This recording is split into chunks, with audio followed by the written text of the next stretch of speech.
Iisusle radite mia nashonte, kushtojte munin qylla mi pomte, kërvasnita jesi pëlipi, Iisus roca na qëllë mërbit. Jo vetë vjerme pemëjtse, Krista shete, Krista shetse, Özjes pomte, radite mërbit, po tam shishje se ta vëznani. Özjene shishje si hygjë dhe iqet, Lok mi këtë mushar se juge dhe niqmet, Mërdën koda gjila slosra, Stave sranje të jene zhvërtar. Jo vetë vjerme pemëjtse, Krista shete, Krista shetse, Özjes pomte, radite mërbit, po tam shishje se ta vëznani. Jo vetë vjerme,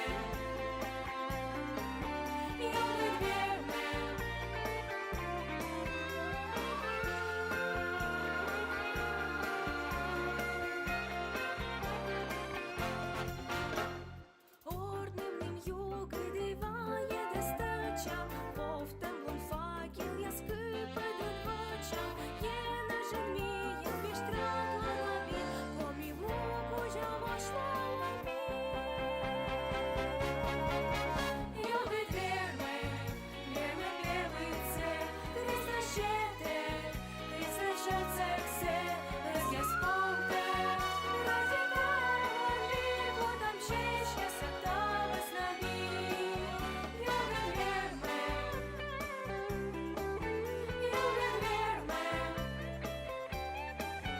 Özjes pomte, radite mërbit, po tam shishje se ta vëznani.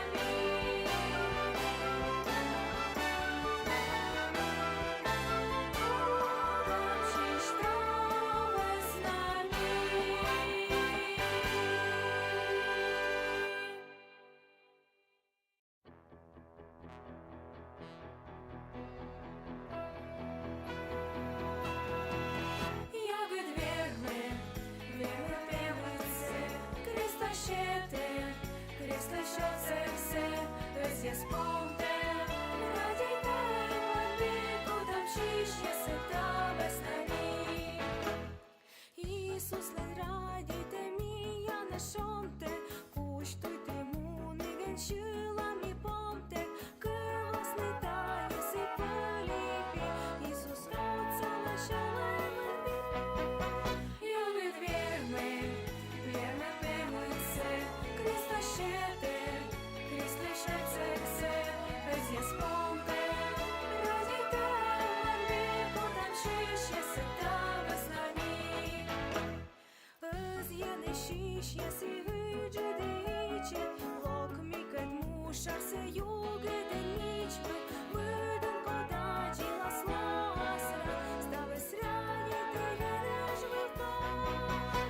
Jo vetë vjerme pemëjtse, Krista shete, Krista shetse, Özjes pomte, radite mërbit, po tam shishje se ta vëznani.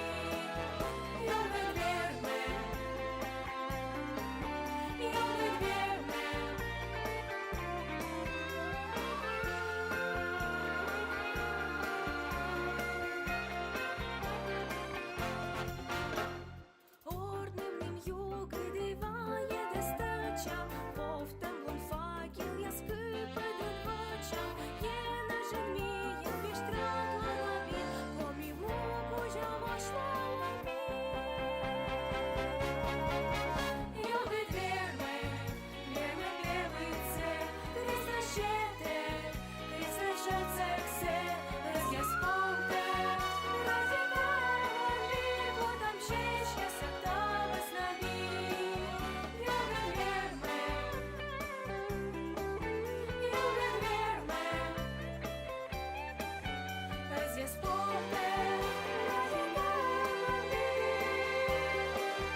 се спомте, радійте, владико, там ще свята веснані. Ісус лен радійте мія на шомте, куштуйте му не венчила мі помте, ки вас не тає си поліпі, Ісус Отця наша Можем уйти, у нас машина времени в нас. Можем уйти назад. Можем мечтать о том, что мы ждем, что Господь нам приготовил. Мы сегодня можем зафиксировать этот момент. Что сегодня, Господь, происходит со мной? Как Ты работаешь со мной? Это вообще чудо, кто человек есть и какие способности у нас есть. Просто это чудесно. И Асаф предлагает нам. Он рассказывает свою историю, он рассказывает то, что у него были времена, когда он думал, неужели Господь Ты меня оставил? Везде проблема, горе, беда. Неужели Ты меня оставил, думает он. И он понял, мое горе не от того, что Бог забыл меня. Мое горе от того, что я забыл, кто Бог для меня. И поэтому все горе в моей жизни происходит. И потом он вдруг останавливается и говорит, нет, я буду вспоминать, что Бог делал в моей жизни. Я буду помнить, что Он делал в моей жизни. И я буду размышлять, что и сегодня Он такой же благой в моей жизни. Иногда у нас это выходит, Господи, где Ты? А Он там же, как всегда. Сказано, в Нем нету тени перемен. Он как был рядом с тобой, так и сейчас рядом с тобой. Как Он был великодушен к тебе, так и сегодня Он такой же. Обстоятельства меняются, конечно, но Бог никогда. Твое самочувствие меняется, конечно, но Бог никогда. Вспоминай, помни, размышляй и думай о Нем. Аминь. Отец наш Небесный, мы приходим к Тебе в это воскресное утро, Господь, с благодарностью, что мы можем быть собраны в самом лучшем месте, в храме Твоем.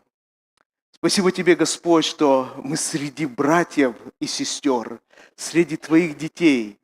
Мы можем здесь находиться в полной безопасности, потому что ангелы Твои здесь. Ты сам здесь, Господь, своим духом. И мы молим Тебя, Боже мой, дай нам эту чувствительность к Твоему присутствию на этом месте. Во имя Иисуса Христа, Господь, дай нам это переживание Твое в нас здесь и сейчас. Ты как был с нами, Ты, Иисус, сказал, я с вами, и нам нет нужды напоминать Тебе, Господь, Ты же сказал, будь с нами.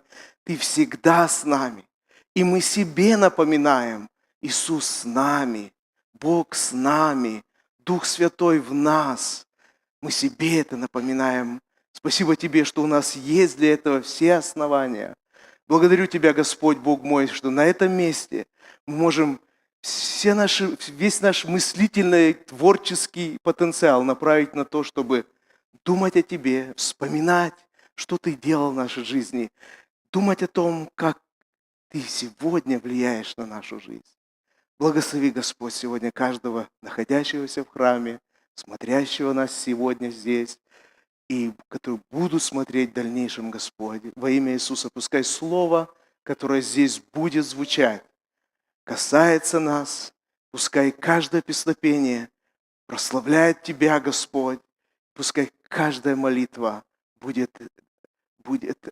достигнет, Господь, Твоего престола во имя Иисуса Христа. Тебе да будет слава за все, наш Небесный Отец, Сын и Дух Святой во веки веков. Аминь. Господь да благословит прославителей. С Богом. Мир Божий, дорогая церковь, давайте прославим нашего Господа. Он достоин всей славы. Аллилуйя! Ты мне радость дал, о, Ты мне радость дал. Небеса открыл для меня, и ликую я. Ты мне радость дал, о, Ты мне радость дал. Всем моим сердцем славлю Тебя, радуюсь я из темноты забрал Ты в свой чудный свет меня. Ты руку протянул и поднял меня. Ты радость подарил мне, песню дал в уста. Тебя благодарить вовеки буду я, вовеки буду я. Ты мне радость дал, о, ты мне радость дал. Небеса открыл для меня, и ликую я, и ликую. Ты мне радость дал, о, ты мне радость дал.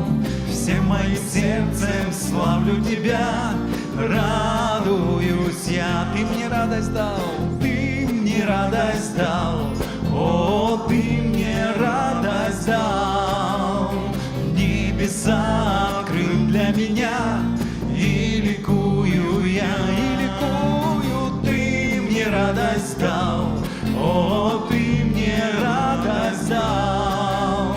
Всем моим сердцем славлю Тебя, радуюсь я. Всем моим сердцем славлю Тебя, радуюсь я. Еще раз. Всем моим сердцем славлю Тебя, радуюсь я.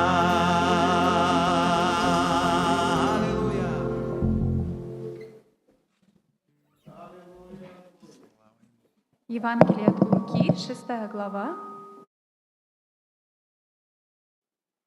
«И как хотите, чтобы с вами поступали люди, так и вы поступаете с ними. И если любите любящих вас, какая вам за это благодарность? Ибо и грешники любящих их любят. И если делаете добро тем, которые вам делают добро, какая вам за это благодарность? Ибо и грешники тоже делают. И если взаймы даете тем, от которых надеетесь получить обратно, какая вам за это благодарность? Ибо и грешники дают взаймы грешникам, чтобы получить обратно столько же. Но вы любите врагов ваших и благотворите, и взаймы давайте, не ожидая ничего, и будет вам награда великая, и будете с нами Всевышнего, ибо Он благ и к неблагодарным и злым. Итак, будьте милосердны, как и Отец ваш милосерд».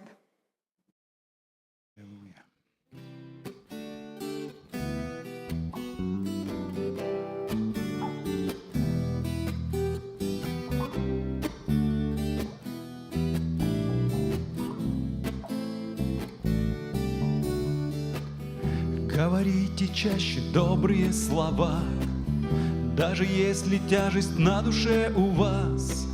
В жизни много разных трудностей и бед, ближним очень нужен добрый ваш совет. Добрые слова, как святой бальзам, добрые слова, пусть живут всегда. Добрые слова, так нужны всем нам. Добрые слова, славят пусть Христа.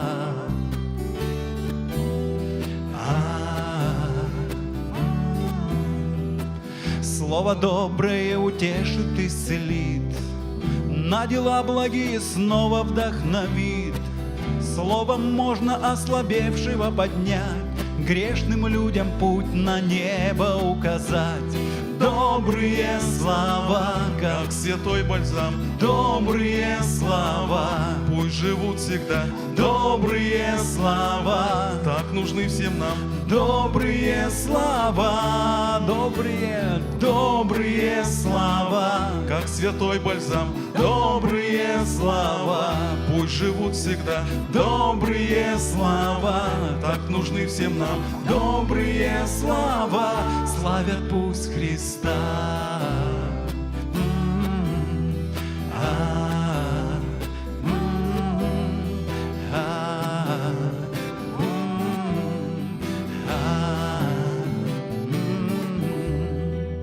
За слова дадим мы Господу ответ.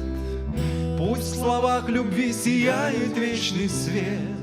Станет многим в этом мире легче жить. Добрым словом очень нужно дорожить.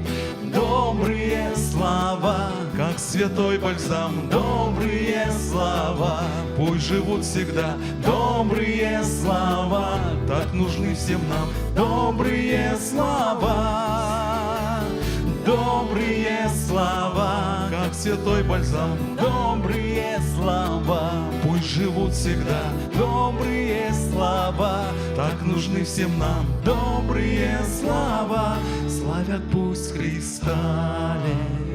Аллилуйя, аллилуйя, аллилуйя, аллилуйя, аллилуйя, аллилуйя, аллилуйя, аллилуйя.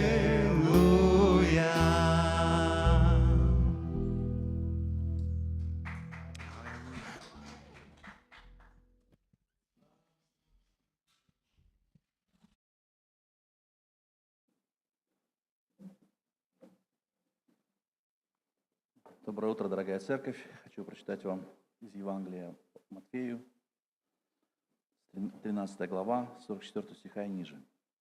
«Еще подобно Царство Небесное сокровищу, скрытому на поле, которое, найдя, человек утаил, и от радости о нем идет и продает все, что имеет, и покупает поле то.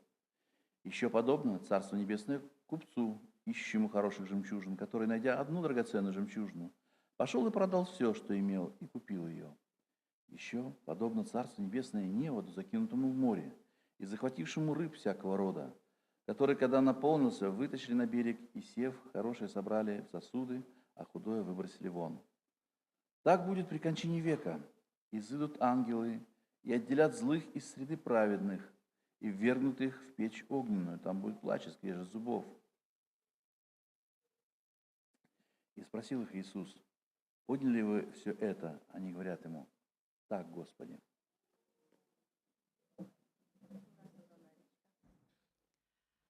Слава Богу, ми локте. И аз ще паим тая места с Господине ведмикотом. Ошканете не, ашена кожна не мазгайне, великий Господь, аллилуйя. Ми вош там шулем се, кев ми шиглас, великий Господь, ми турым, ты над бур нас, великий Господь, аллилуйя. Слава ten, великий Господь.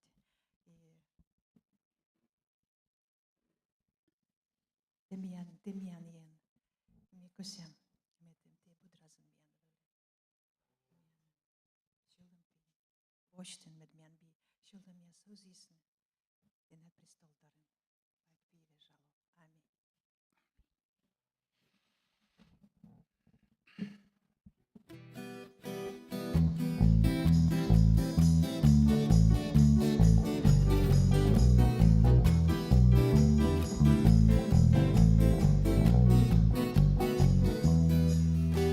Миошка tenemos за Христос, миошка тене Господь.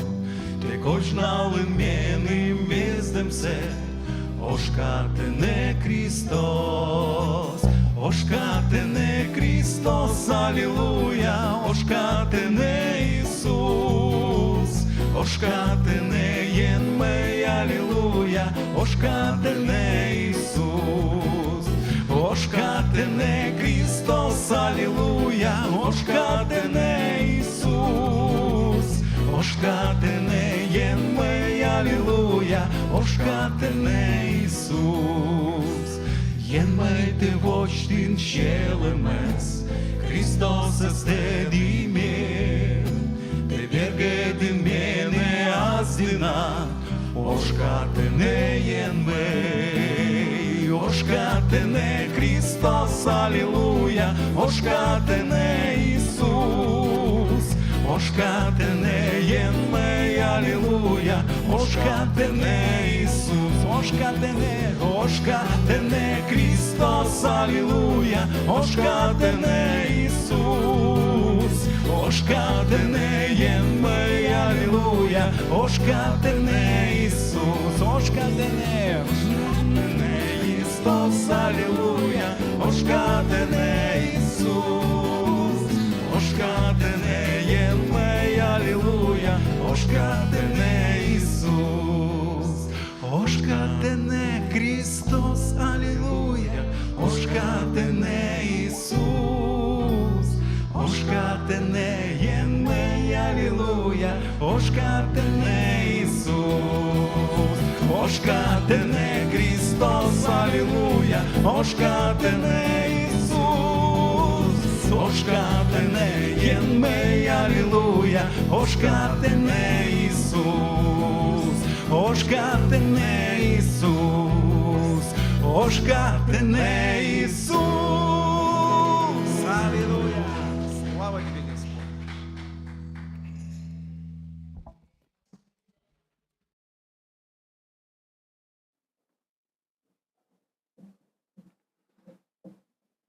Второе Коринфянам, 9 глава, 6 по 11 стихи. Прочитаю на каком языке. Тădăi, echa căgiș, echa vundas. Una căgiș, una vundas. Bădăn șetăi șălăm șoctăm șertinit. Ene mârdăn, ene șoc părâș. Dolă da șetăș musa jen măslă.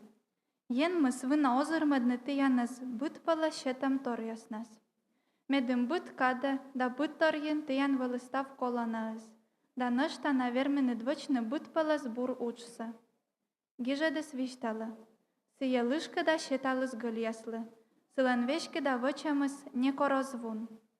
Кыдышлы кыйдыс са шетышыз, да нянин пыткыдышыз, шета кыйдыс са чоч тыянлы. Сыя бытта тыянлыш пуктасты, да унапыв сотты тыян вешкі да оламлыш вотасы. Медем ти вылыныд озырыш быт торнас, да верменыд лышкы да юкшыны быдынкад. Секи йозыс кутасны, атявны ен самия ноцагыш. Аминь. Слава Богу, пришло время для пожертвований, и хотелось бы сказать, что это очень интересное служение. Оно возникло тоже вот в первом веке, получается, апостол Павел говорил, что вот по обыкновению вот в церквях галатийских он назначил в первый день недели, по-еврейскому это было воскресенье, отлагать, кто сколько может, чтобы потом, когда я приду, не объявлять сборов. То есть, получается, все поняли, что в церковь надо что-то принести, чтобы уже было.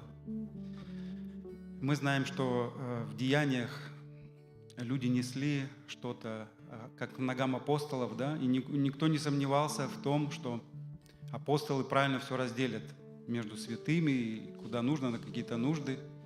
Не было никаких советов, голосований, куда деньги потратим. Нет. Все доверяли святым апостолам, что они от Бога примут совет и положат туда, куда надо. Сам Иисус сказал: давайте, и дастся вам. И апостол Павел как бы вторит: кто сеет скупо, тот скупо и пожнет, а кто щедро, тот щедро пожнет. И хочу напомнить еще раз, да, что апостол Павел сказал: и каждый пусть отлагает. Если у тебя есть какой-то доход, подумай, ты хочешь щедро пожать или скудно. Ну, в любом случае, что-то пожнешь. Господь да благословит каждое сердце, дающее, исполняющее Божью волю. И послужим в добрых делах на благо святым, на благо людям, всем, кто нуждается в различных нуждах. Господь да благословит нашу церковь. Во имя Иисуса. Аминь.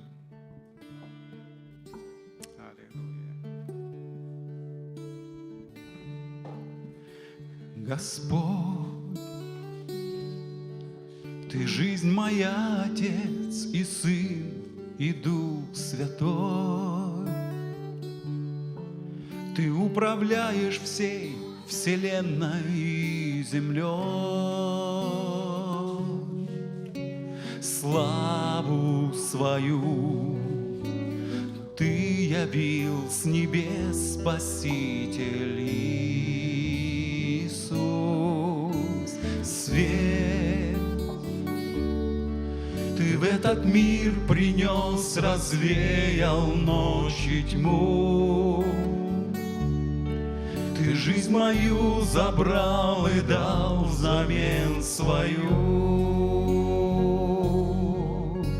Лучший мой друг, прославляю Твое имя, Иисус. Иисус, Иисус,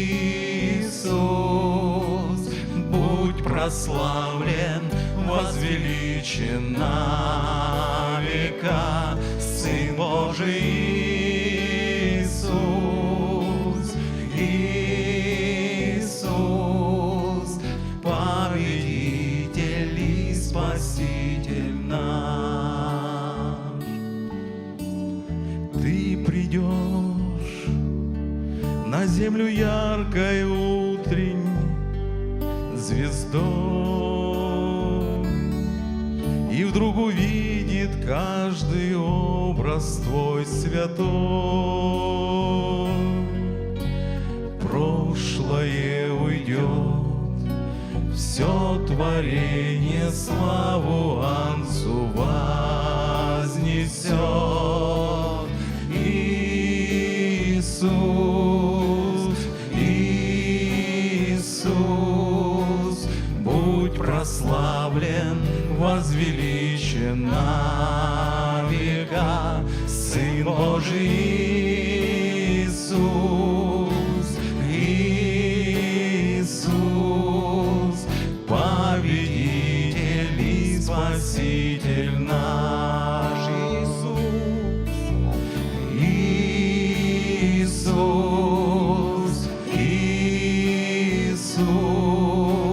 будь прославлен, возвеличен на века, Сын Божий Иисус, Иисус, победитель и спаситель наш. Иисус, Иисус, будь прославлен, возвеличен на века, Сын Божий Иисус, Иисус, победитель и спаситель наш. Победитель, аллилуйя, победитель и спаситель наш. Победитель, победитель и спаситель наш. Аллилуйя Тебе, Господь.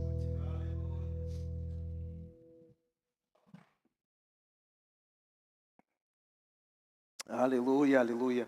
Можете играть. Всегда молиться приятнее, когда есть музыкальный фон.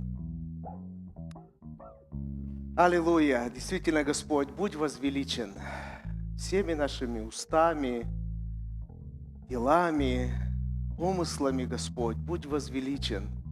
Ведь действительно есть Тебя, действительно есть за что величать, превозносить Твое прекрасное имя. Все Твои дела, Господь. Ты благой, благой, благой Бог наш. Спасибо Тебе за это. Спасибо Тебе, Господь, что у нас есть всегда, что принести в храм.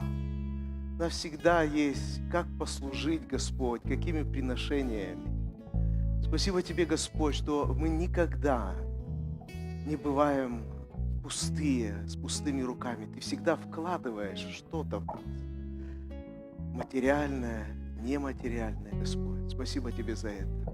Я благодарю Тебя, Боже мой, что Ты располагаешь Духом Святым наши сердца, чтобы мы были щедры, чтобы мы были отзывчивы, чтобы мы не сторонились добрых приношений, Господь. Это Твоя работа в нас. Дух Святой, Ты трудишься, трудишься и трудишься над нами. Спасибо Тебе за это. Да будут благословенны все приносящие, да будет благословен Благословенно все, что приносится в храм Твой. Тебе да будет слава за все, Отцу и Сыну и Святому Духу. Аминь.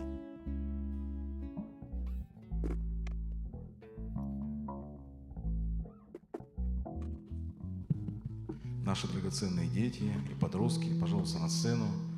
Будем славить Бога.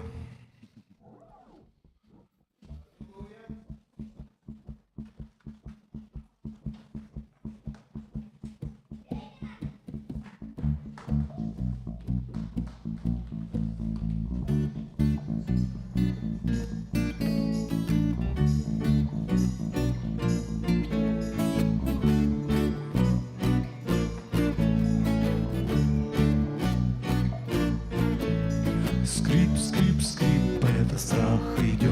Погасить хочет он твой свет. Он не хочет, чтобы ты всем рассказал, что правит Иисус везде.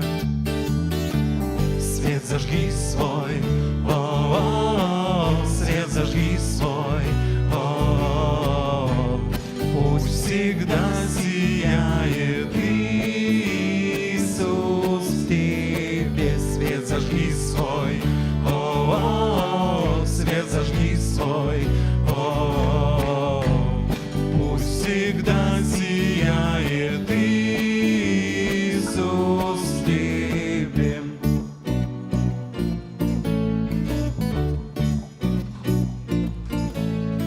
Великаны так малы, если с Богом их сравнить.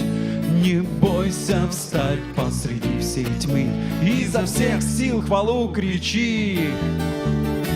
Свет зажги свой, о-о-о, свет зажги свой, о-о-о, пусть всегда сияет Иисус в тебе. Свет зажги свой, о-о-о, свет зажги свой, о-о-о, пусть всегда сияет Иисус.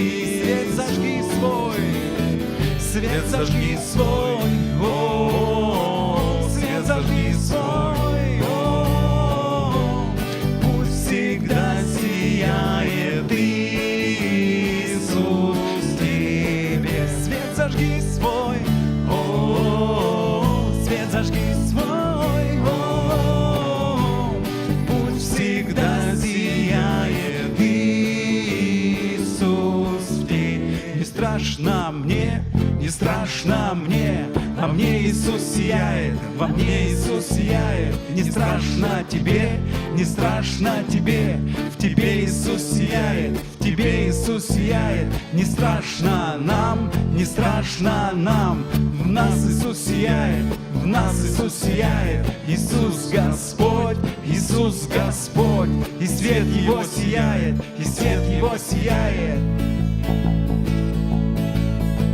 Свет зажги свой, о-о-о, свет зажги свой, о-о-о, пусть всегда сияет Иисус в тебе. Свет зажги свой, о-о-о, свет зажги свой, о-о-о, пусть всегда сияет Иисус. Свет зажги свой, свет зажги свой, о, свет зажги свой, о, пусть всегда сияет Иисус в тебе. Свет зажги свой, о, свет зажги свой, о, пусть всегда сияет Иисус в тебе.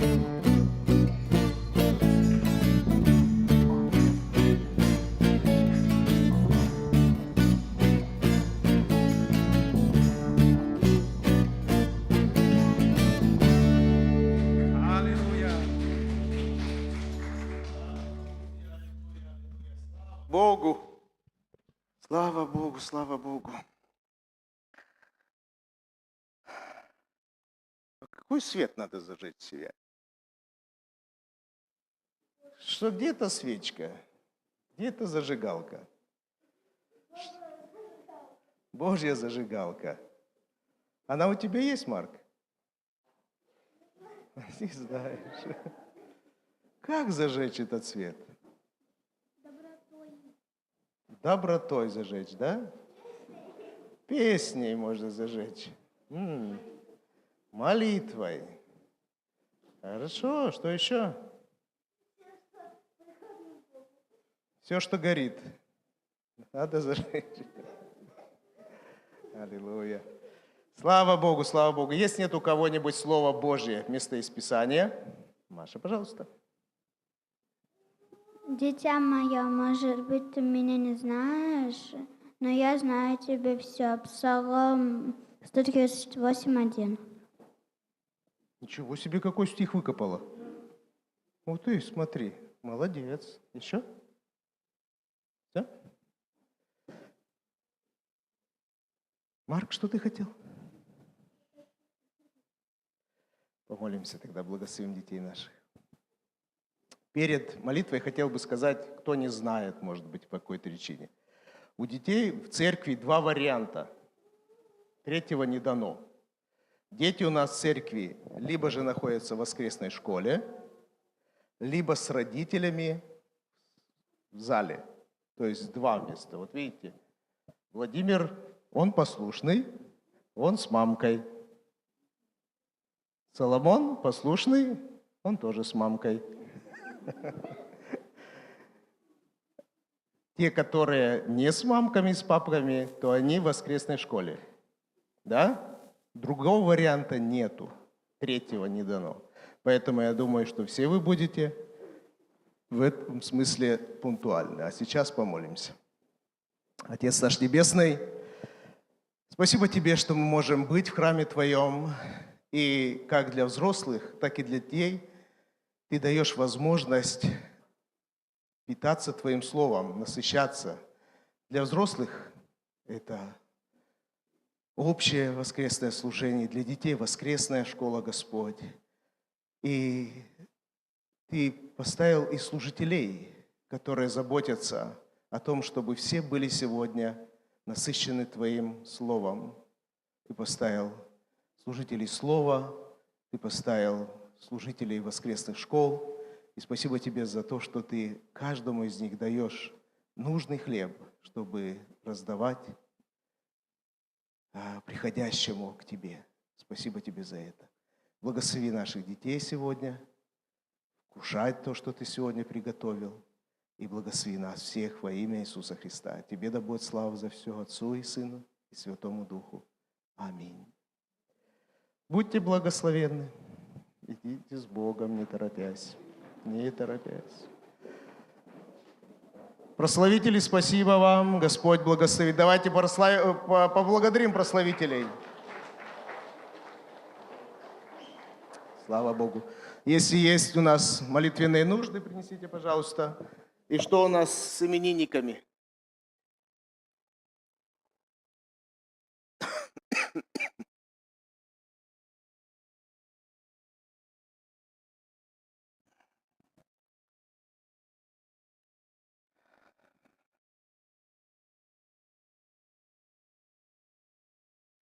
Аллилуйя. Нету именинников, да? Слава Богу. Редко так бывает, чтобы не было никого. Садитесь, пожалуйста.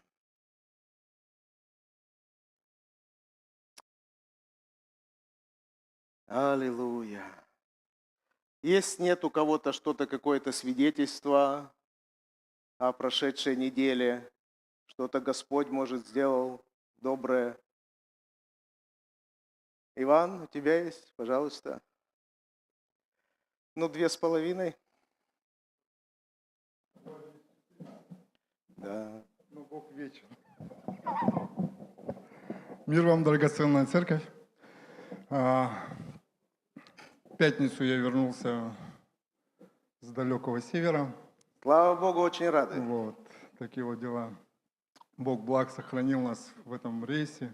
Рейс был тяжелый, немножко так. Но, слава Богу, Господь освободил от страха губы. Ну, там есть... От страха чего? ну, губа это называется, Обская губа. Я и думал, Тазовская. чья там губа повисла над вами. Раньше я боялся выхода туда, а сейчас, если будет свой собственный катер миссионерский, то уже возможность выхода в губу, Обскую губу, будем без страха. Вот. Второе, что то, что у меня был в нашем экипаже есть сейчас человек, Раиль живет такой. Вот, мы с ним подружились. Я с ним разговаривал, очень много беседовал, и он всегда говорил, что Бог — это философия, а я сам сатана, типа такой. А я говорю, ну, понятно, для сатаны-то приготовлен ад. Он говорит, ну, это для... Ну, он такой вещь сказал, он говорит, ад — это для меня, типа. Я говорю, ну, хорошо, не вопрос. Давай как бы. И потом я поехал в Пермь. Я сюда возвращался через Пермь, чтобы повидаться с внуком, повидаться с зятем, вот, пообщаться с ними. И у меня была рабочая поездка в город Добрянка. Оказывается, этот член экипажа, Раиль, он с Добрянки. И когда мы выходили в рейс, он пообщался со своей невестой, вот, и мы ушли в рейс. И в течение рейса, потом еще в течение недели он не мог никак с ней найти связь. Вот, и я приезжаю в Добрянку, он мне звонит, говорит, слушай, если ты в Добрянку едешь, найди мне эту, как бы, мою невесту. Говорит, ее зовут Анжела. Вот. И говорит, вроде бы я слышал, что у нее проблемы с печенью. Я говорю, а фамилию как? Он говорит, ну фамилию я не помню. Я говорю, ну это ж твоя невеста. Он говорит, ну не вопрос. Вот. И я поехал с этим именем, и то, что у него проблемы с печенью было. Я говорю, Господи, ну, как бы нереально просто знать имя, да, и проблему человека. Поехал, и слава Богу, Господь так направил, что я именно в ту больницу попал сразу же, и в то отделение. Слава Богу за сестер, которые Господь, наверное, поработал с их сердцами, что меня не выгнали, типа, ты кто такой? Вот. Нашли эту женщину, он с ней пообщался через мой телефон, взял ее контакты, слава Богу. Вот, просьба такая, чтобы... И в этот вечер он говорит, слушай, она мне дорога, и, знаете, для меня такой елей был на сердце. Он говорит, я хочу, чтобы ты помолился за мою невесту Богу. Я говорю, давай вместе помолимся. Он говорит, да нет, ты молись там, и я здесь как бы. Ну, знаете, человек такие вещи заявлял за Бога и за себя там. И тут я говорю, ну хорошо, будем молиться, чтобы Господь тебе ее исцелил, совершил спасение и в твоем. Он говорит, да, слава Богу, такие вот дела. Бог благ. Аминь. Вот, и просьба, чтобы молиться за Анжелу. Еще раз, как зовут? Анжелу. Жениха как зовут? Раиль. Раиль. Да. А невесту? Анжела. Она еще не знает, что она невеста, видимо. Нет, они очень долгое время встречались. Вот, такие вот дела. Помолимся. Давайте помолимся за Раиля и за Анжелу. Кто верит, что эти люди дороги Богу? И что Бог хочет для них спасения? Аминь. Кто не верит, поднимите руку. Все мы верим. Мы согласились все. Писание говорит, если вы о чем-то согласились в молитве, будет вам. И мы ждем хороших новостей. Отец наш Небесный, спасибо Тебе, что мы можем здесь, в храме Твоем, пред лицом Твоим, с небес, благословлять, Господь, людей конкретных. Мы знаем имена, Господь, Равиль и Анжела. Это люди, которых Ты каким-то чудесным образом направил Ивану навстречу. Он их не знал, а сейчас знает. И сейчас он молится о них. Что это, как не Твои святые пути? Что это, как это не Твоя благая воля, чтобы эти люди спаслись? Мы благословляем на исцеление Анжелу, на спасение ее души, на спасение, Господь, духа Раиля. Поменяй их мышление. Откройся им, Господь, что Ты их целитель и спаситель. Во имя Иисуса Христа.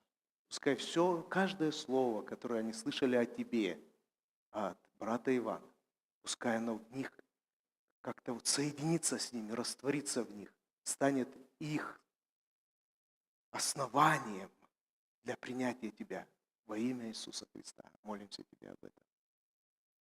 Мы верим, Господь, что Ты трудишься в их сердцах уже сейчас. Дух Святой. И Ты доведешь свое начатое дело до конца. Аминь. Спасибо. Аллилуйя. Спасибо Тебе. Слава Богу. Господь благословит. Садитесь, пожалуйста.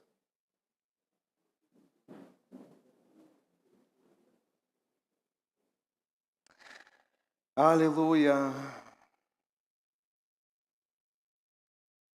В следующее воскресенье я еду в Поелдино, церковь Поелдино. Они там будут праздновать День жатвы, День благодарения. Поэтому, кто со мной, тот герой. Пожалуйста, подумайте об этом. Было бы неплохо туда поехать, может быть, кто умеет петь, играть, чтобы там был действительно праздник, и они ждут этого. Поэтому добро пожаловать. В следующее воскресенье, у кого есть машины, можете ехать, у кого нет, можете выяснить, у кого они есть, и вместе поехать.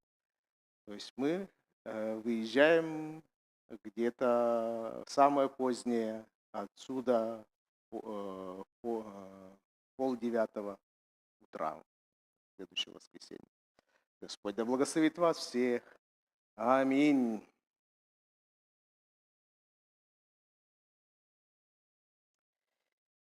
Аллилуйя.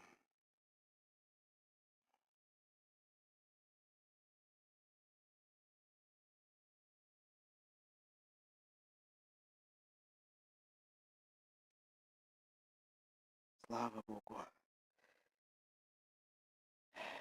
Как мы знаем, наш Господь Иисус Христос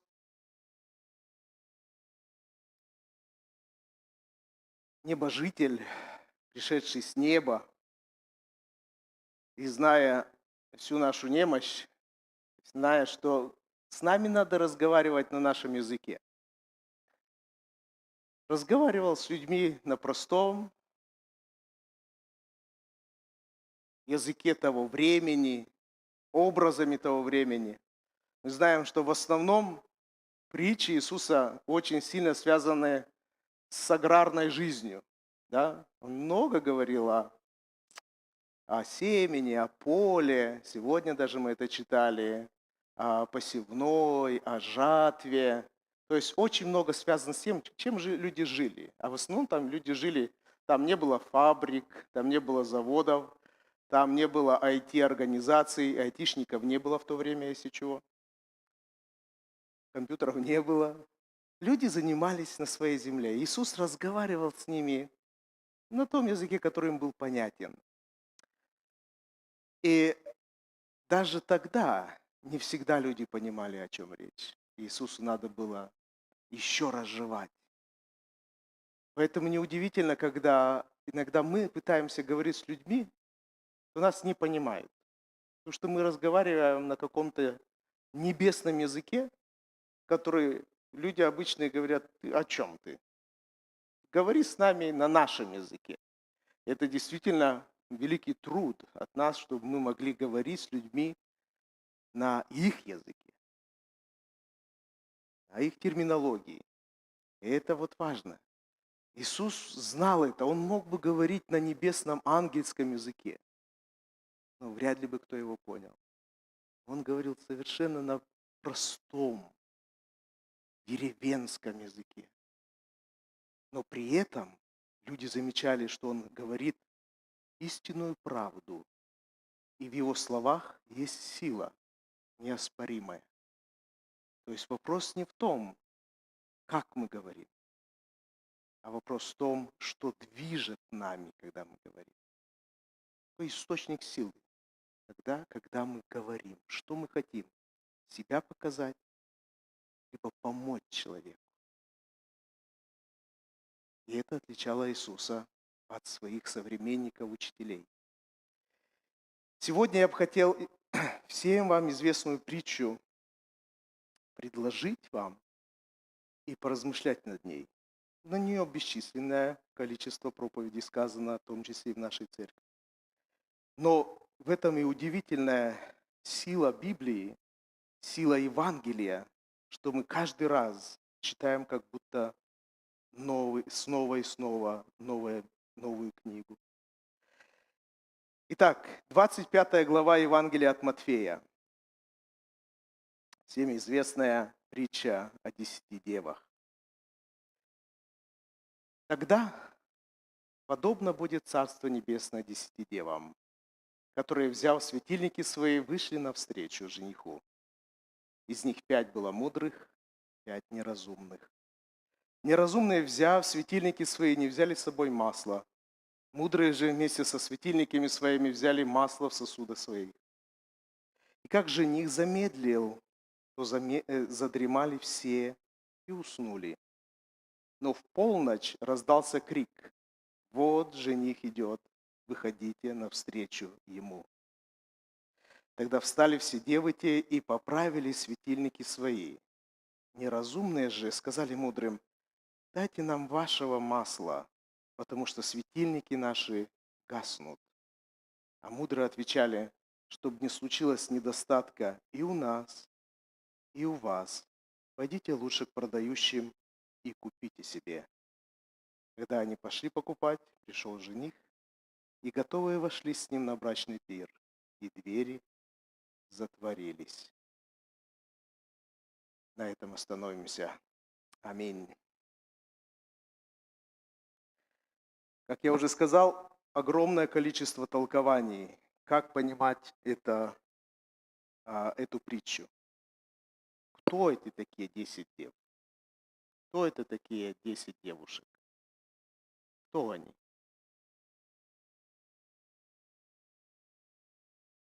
Десять.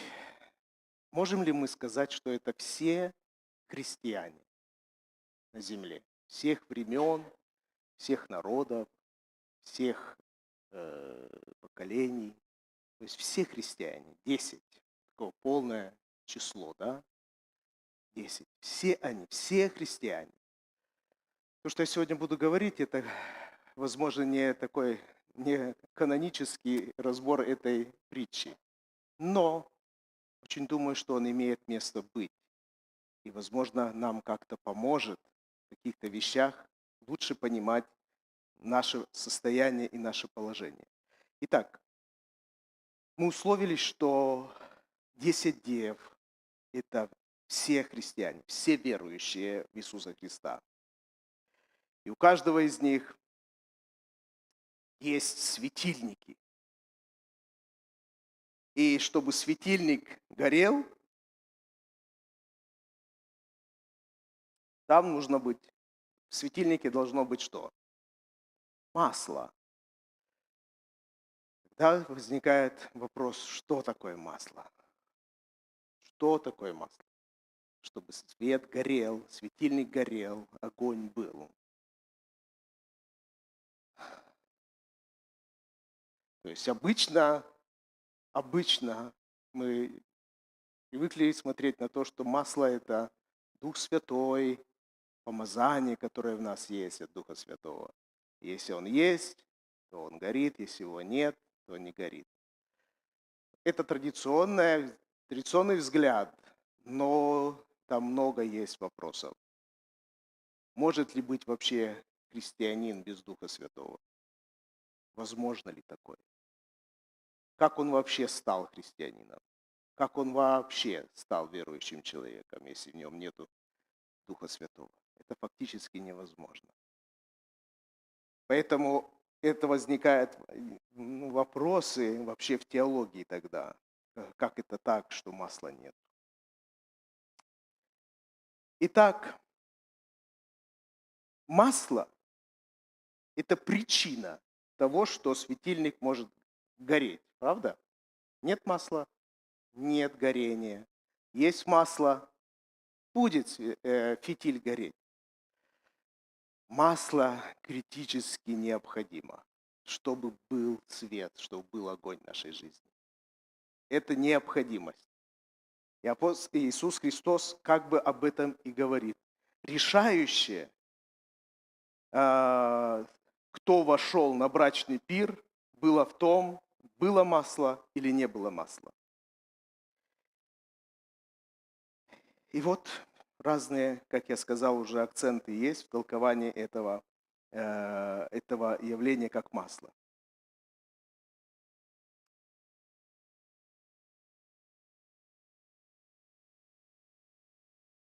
Здесь сказано, что в полночь люди уснули. Что такое полночь? Ну, кроме, если мы не просто будем говорить, что это вот 12 часов. Полночь. То есть это ночь, да? Половина ночи. Что это значит? Темно. Время сна. Если мы это как-то вот можем как-то сделать мостик к духовным вопросам, что это может? Ну, не только к духовным, а какой образ это полночь? Что это может быть?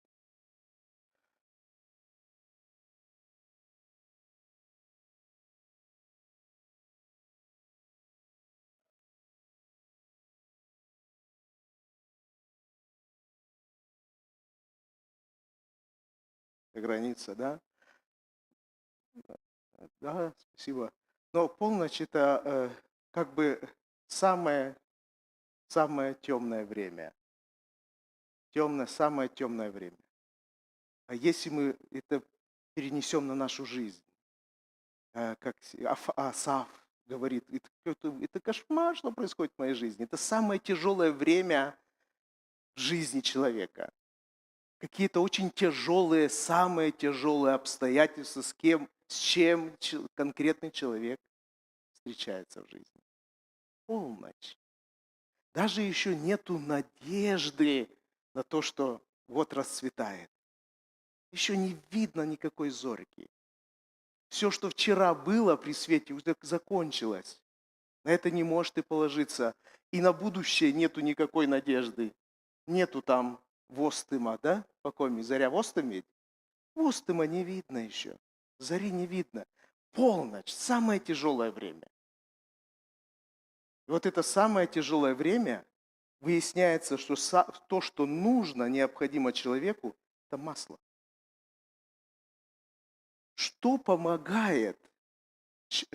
Вот что тебе помогает, когда тебе вот кажется, ну все? Очень тяжело. Молитва. А почему ты молишься? Кому ты веришь? Почему ты молишься в это время? Почему ты взываешь? Что это такое? Разговор с Богом. Ну почему ты с Ним разговариваешь? Почему ты не идешь к соседу? Почему ты к президенту не пишешь воззвание? Почему ты к профессору кому-то не бежишь? Почему? Все спят, а он точно не спит. Да. А откуда ты знаешь, что он не спит? А почему ты веришь? Больше некому. Откуда ты знаешь, что больше некому? А? И слово его. А еще что нас заставляет эти вещи делать? Что со стороны кажется странным? Что это все называется? Молитва, упование, вера, надежда на Бога. Что это все? Что это все? Говори уже, не мучай нас. Что это, как не личное познание Бога? Это же все оттуда и проистекает. Как я могу верить в Бога, если я Его вообще не знаю лично, что Он ничего мне в моей жизни не сделал? Как я могу надеяться на Бога, если никакого опыта у меня не было, что Бог мне как-то когда-то помог? Как я могу молиться, если я не знаю, как молиться, не знаю, кому молиться, у меня нет опыта молитвы? То есть это все личное переживание, личный опыт общения с Богом, личное познание самого Бога, личное. Правда же заставляет нас эти вещи делать? Так причем есть разница, когда я знаю что-то о Боге, кто-то говорит, и когда я сам его лично знаю Бога. И это заставляет в самые тяжелые времена прийти именно к Богу и рассказать Ему: Господь, мне очень тяжело, помоги. То есть масло– это твое личное познание Бога, какой Он у тебя. Несколько воскресений назад я говорила проповедь о том, что каков Бог, таков и человек. Откуда это проистекает? От твоего личного познания. Какой твой Бог, какой образ Бога в тебе, такой ты есть. Есть в твоем образе Бог, который не отвечает, не держит свое слово, то ты так и относиться будешь. Ты пойдешь к кому угодно, только не к Богу, чтобы просить Его о помощи. И вот масло – это то, как ты лично знаешь Бога. Это будет двигать тобой в самые тяжелые времена. Какие бы времена ни настали. Причем не только в самые тяжелые, но вообще во времена испытаний. Испытания же у человека бывает не только трудностями, но и хорошими днями. Правда же? И еще большой вопрос. Какие искушения сильнее? Искушения трудностями? Что сильнее? Искушение, испытание нищетой или испытание моей веры, моей надежды на Бога изобилием? Это большой вопрос. Что труднее? Когда тебе легче взывать Богу, когда у тебя нищета, ничего нету, либо когда у тебя изобилие? Когда ты будешь общаться с Богом? Это большой вопрос. И тут нету однозначного ответа. Потому что кто-то в нищете начинает проклинать Бога, а кто-то начинает взывать к Нему. Кто-то в изобилии начинает забывать Бога, а кто-то благодарить Его. Здесь нету шаблона, здесь нету какой-то одной картины. Это очень сильно зависит от конкретного человека. Бог неизменен, обстоятельства одинаковые, но реакция людей очень разная. Поэтому Давид и говорит: Господь, не давай мне и нищету, и не давай мне и богатство. Я вообще не знаю, как я отреагирую. Я, может быть, в нищете буду роптать и проклинать тебя, а может быть, в богатстве я забуду о тебе. И он говорит: лучше уж ни того, ни другого не давай мне. Так, посередочке. Хлебушек есть, и слава Богу. То есть этот человек дает себе отчет. Я вообще не знаю, как я себя поведу вот в этих обстоятельствах или в других обстоятельствах. Я вижу, что люди по-разному себя ведут. Очень по-разному. Мы это видим. Мы сами через это проходим. Иногда сами на себя удивляемся. Почему я так себя веду? И ты никогда не знаешь, как это будет.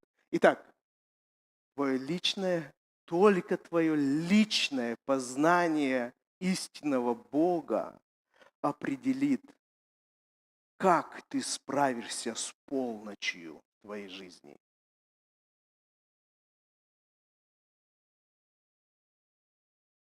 Зафиксировали? Только твое личное познание Бога определит, как ты проживешь полночь. Если твое знание о Боге только по книжкам, то, скорее всего, эта полночь затянется. Скорее всего, ты скажешь, никакого Бога нет.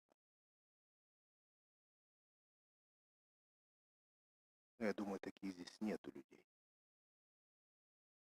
Но таких огромное количество людей в мире, которые знают о Боге много книжек прочитали, а может даже и написали. Но это не личное познание Бога. Это знание Бога теоретически. И это мало помогает в полночь. Мало помогает в тех обстоятельствах, когда ты вдруг в них оказался, и ты не знаешь, что с этим делать.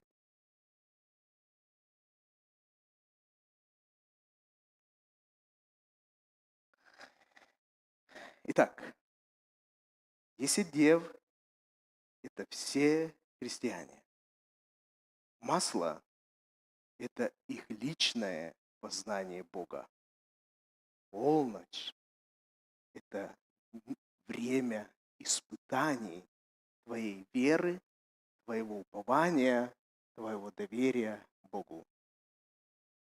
Эту полночь никто не может пройти как бы незамеченным. Это ты обязательно проходишь эту полночь. Обязательно. Этого быть не может, что в твоей жизни не будет, не было никогда этой полночи. Она обязательно. И Христос так сказал. Всякая вера, она должна пройти испытание. Апостолы подтвердили этому. Не удивляйтесь, что ваша вера проверяется. И эта проверка идет даже огнем. Не удивляйтесь этому. Это обязательно. Как мы каждые сутки проживаем полночь, кто как, так и в жизни эта полночь обязательно бывает. И апостолы говорили, не чурайтесь этого, не удивляйтесь этому. И вот, посмотрите, что апостол Павел говорит, когда у него были проблемы, одни оставили, другие оставили его. Он один остался. И он заявляет, он находится в тюрьме, пишет туда послание, говорит, что все оставили меня. Но он говорит, Тимофею 1:12, по-моему, я не унываю. Почему?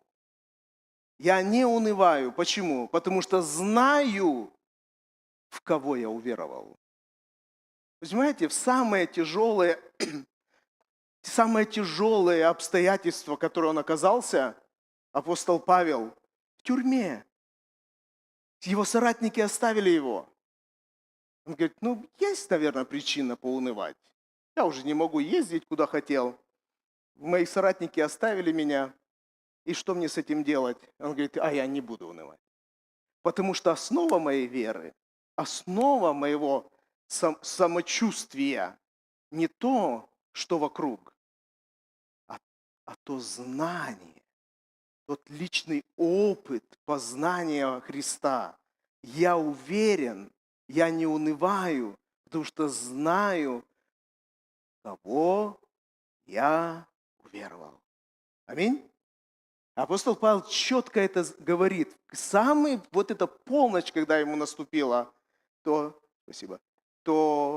он говорит, единственное, что меня сейчас держит, это знание, это познание, в кого я верю. Что он меня не оставит никогда. Он меня не оставит. Ребята меня оставили, мои соратники оставили, те, которые прошли со мной многое испытания. Но вот эту полночь они не смогли пройти со мной. Это слишком тяжело им оказалось. Почему? Потому что их знания Бога не хватило, чтобы пройти эти испытания.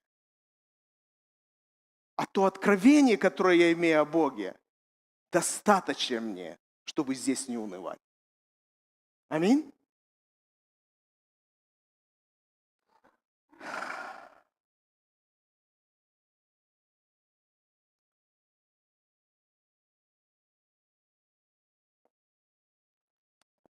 Идем дальше. Дальше Иисус Христос продолжает эту притчу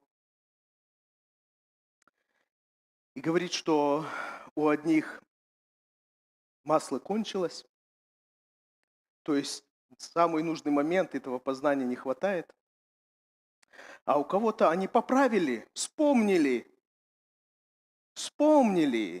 какой Бог, что Он делает, поправили светильник, и он опять горит, и они двигаются дальше.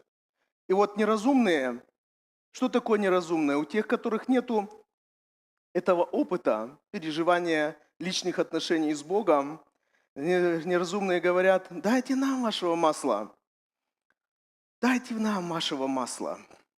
Мудрые отвечают: чтобы не случилось недостатка и у нас, и у вас, пойдите лучше к продающим и купите себе. Господи,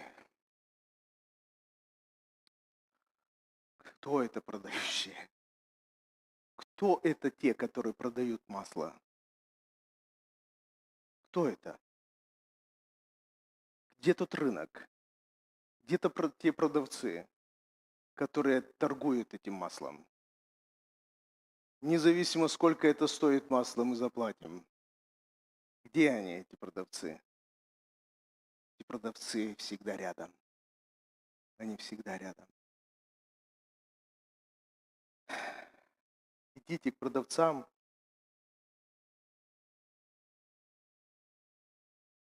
Очевидно, что продающие – это не из числа христиан.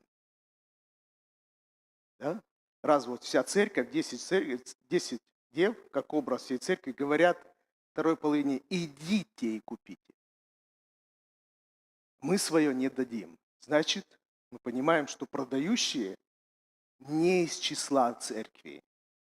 Это не что-то, что есть в церкви.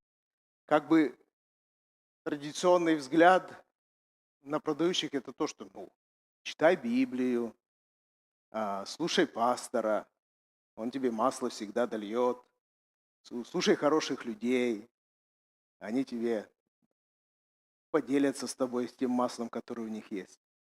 Но беда в том, что Иисус отсылает их из церкви, отсылает. Идите, здесь вы не найдете. Поэтому что это такое? Кто они? Или что это такое продающие?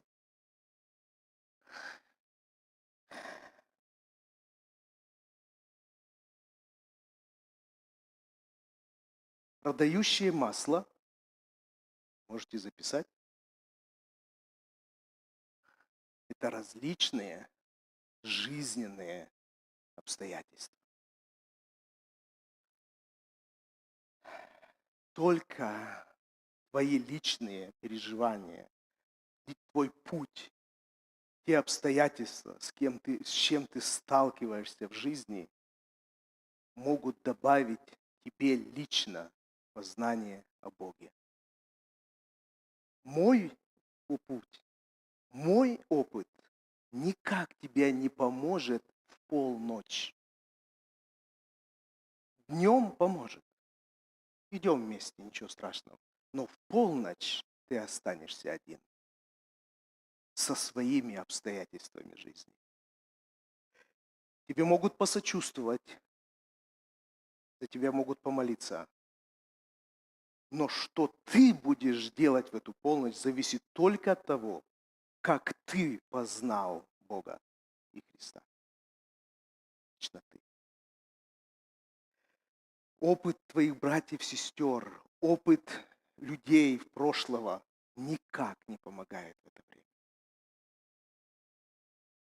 Это поможет тебе где-то что-то сфокусироваться на что-то, но пройти и обрести опыт, обрести познание Бога, обрести его конкретно только твое прохождение через эти обстоятельства, какие бы они ни были.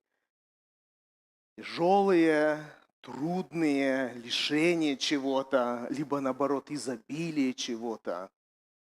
Без разницы. Это то, что поможет тебе их пройти без ущерба. 5 дев получили огромный ущерб. Они не вошли, куда хотели. них не было личного общения с Богом. Итак, 10 дев – это что? Вся церковь. Масло – это что? Личное познание Бога. Продающие – это кто? Твои личные обстоятельства жизни, жизненные обстоятельства, которые приходят в твою жизнь. Пока здесь нормально все? Аминь. Двигаемся дальше.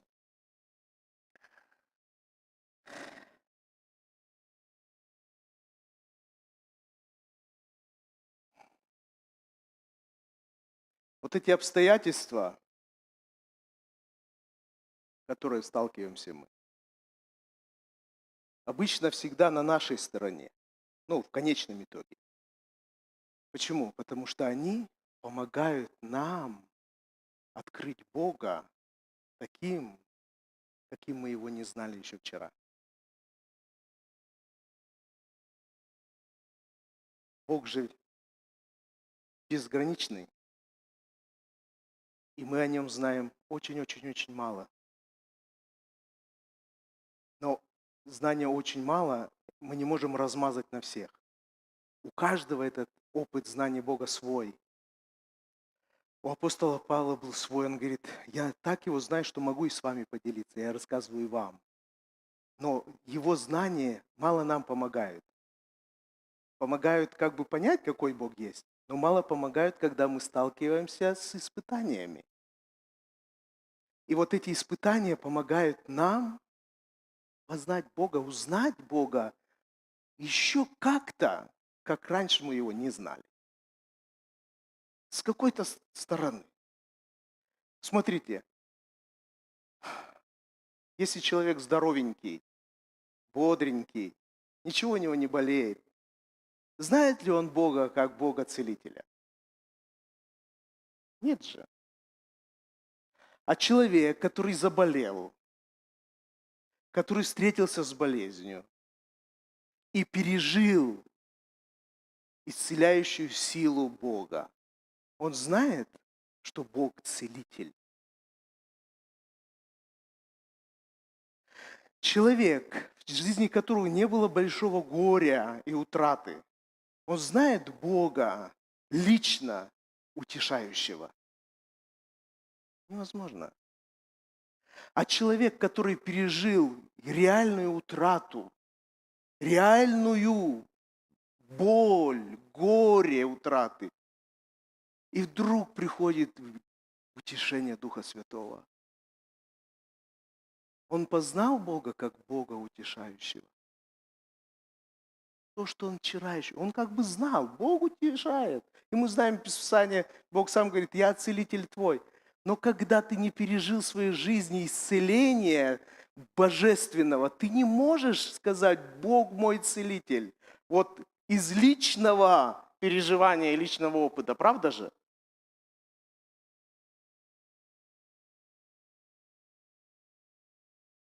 Мы кому-то можем сказать, Бог твой целитель. Но если я сам пережил исцеление, я ему говорю, Господь, ты мой целитель. Когда приходит, откуда это пришло познание? Откуда это пришло убеждение в моей жизни, что Бог целитель? Только тогда, когда я пережил исцеление. Бог мой спаситель. Откуда это убеждение? Откуда эта уверенность? Может ли человек, который не пережил радости спасения от своей греховной жизни, радости спасения от своих грехов, от своих зависимостей, сказать, Бог мой Спаситель? Тяжело. Но когда человек реально увидел перемены в своей жизни, он может сказать внутри себя, Бог мой Спаситель. Не знаю, как твой, а мой Бог мой Спаситель. Аминь. Аллилуйя. Вот это масло. Вот это масло, которое помогает нам переживать любую полночь, которая обязательно приходит в нашу жизнь.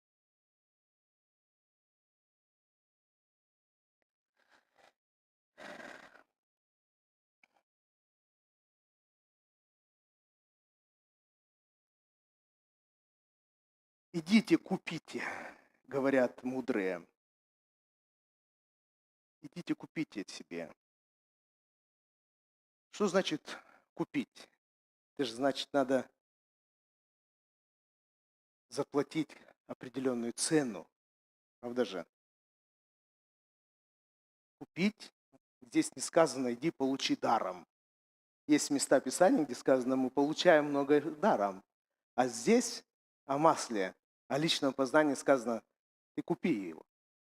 И его не раздают. Там этого и самого нету, гуманитарной помощи. Ее надо купить. У продающих надо купить. Это значит что? Что у масла есть цена. И цена, что это такое? Что мы платим?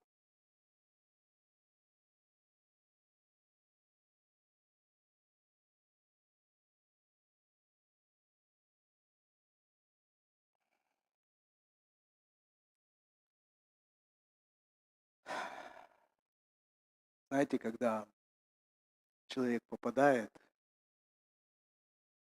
в эти обстоятельства, когда действительно полночь, действительно тяжело, действительно много вопросов возникает,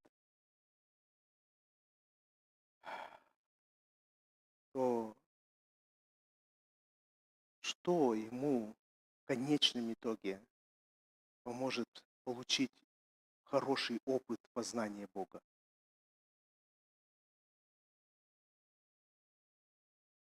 Если человек сдастся в этот момент, сдастся, скажет, не работает ничего, то он не получит положительный опыт познания Бога. Он скажет, а я же говорил, ничего не работает. Что в этот момент поможет человеку удержаться, до конца пройти и получить этот опыт, личный опыт познания Бога?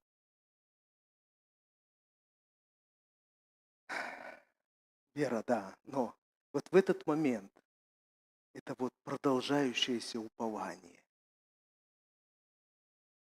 Как Иов говорит, а я все равно буду надеяться уповать на Бога. И я увижу Искупителя моего. Что бы ни происходило, а я все равно буду уповать на Него. Хотя у меня много вопросов. Как ты, Господь, поможешь мне, я не знаю. Как ты откроешься мне, я не знаю. Как долго это будет продолжаться, я не знаю. Дни, часы, месяцы, года, я не знаю. Но я не прекращу уповать на Тебя. Я не знаю, как Ты это сделаешь, как Ты мне откроешься, каким я выйду из этого испытания, с каким познанием Тебя. Но я не прекращу уповать на Тебя. Это большая цена. Когда рядом сидят друзья и говорят, а еще хуже жена, которая говорит, похули и умри. То есть она говорит, все, прекращай. Найдутся люди, которые скажут, не работает. Пошли лучше к йогу, пошли к какому-то шаману, пошли там еще кто-то там объявился. А человек говорит, нет, я буду уповать, как бы это ни закончилось. Я хочу лично познавать Бога. Я лично, говорит Иову, вижу Искупителя моего своими глазами. Когда это будет, я не знаю, но я его все равно увижу. Вот эта цена, которую платит Иов. Цена, он уповает. Один, может быть, слышали такую удивительную историю. Есть такой пророк, Кук, фамилия его. И вот однажды, говорит, встречается, в церковь пришел, и говорит, иду по проходу, а он сам здоровый, а навстречу женщина тоже не маленьких размеров. Я думаю, все, мы не разменемся. Но точно внутри знаю, эта женщина что-то у меня спросит. И действительно, женщина останавливается и говорит, ты пророк? Да, скажи мне, сколько мне осталось жить? А эта женщина, у женщины был рак, там, 4-й стадии, еще что-нибудь. Он говорит, знаешь, у пророков есть принцип не отвечать на 3 вопроса. На ком не жениться или выйти замуж, сколько детей мне иметь и когда я умру. На эти 3 вопроса пророк не отвечает.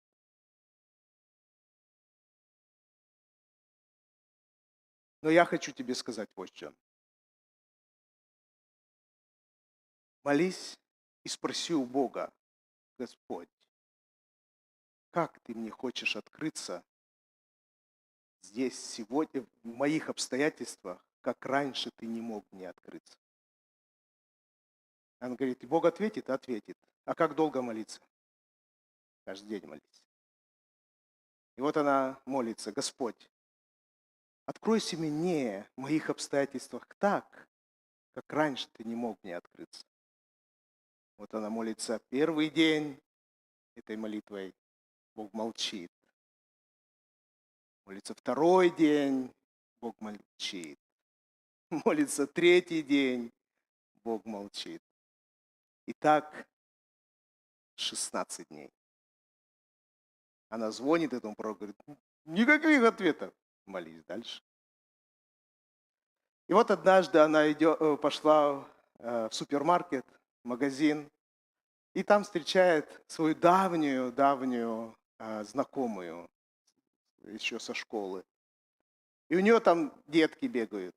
И вот они разговаривают, а девочка у этой знакомой говорит, мама, мама, мама, я должна тебе что-то сказать. Они говорят, дети, тише, здесь взрослые разговаривают. Она продолжает, мама, мама, мама, мне надо тебе что-то сказать.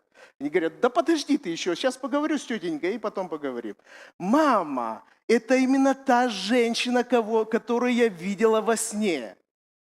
Мне надо ей что-то сказать. Эта женщина говорит, подожди, девочка, говори. Что ты видела во сне и как ты меня видела? Она говорит, во сне я была у Бога. И мы разговаривали с Иисусом в его кабинете. А на столе у Иисуса стояла фотография этой женщины. Я спросила у Иисуса, Иисус, почему эта женщина, фотография этой женщины у тебя на столе? Он сказал, эта женщина, та женщина, к которой ты пойдешь и скажешь ей слова. Иисус взял листочек бумаги и написал слова и дал этой девочке. Девочка проснулась, а в руках у нее, угадайте что? Листок бумаги. Маленькая записка. Девочка положила ей всю сумочку и не знала, когда она встретится с этой женщиной.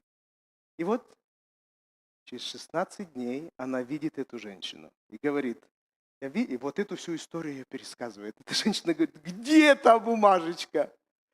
Где эта записка? Девочка лезет в свою сумочку, достает эту бумажечку и дает ей. Женщина раскрывает эту бумажку и читает. Я целитель твой. Скажите, что случилось с женщиной? Она исцелилась. Бог не мог ей открыться лично целителем тогда, когда она не болела. Но когда ей нужно было исцеление, Господь открылся ей. Я твой. твой целитель. Но эта история нам не помогает. Она вдохновляет нас, но это не наш личный опыт. Но Бог также может открыться в твоих обстоятельствах, какие бы они ни были сейчас, что бы это ни было.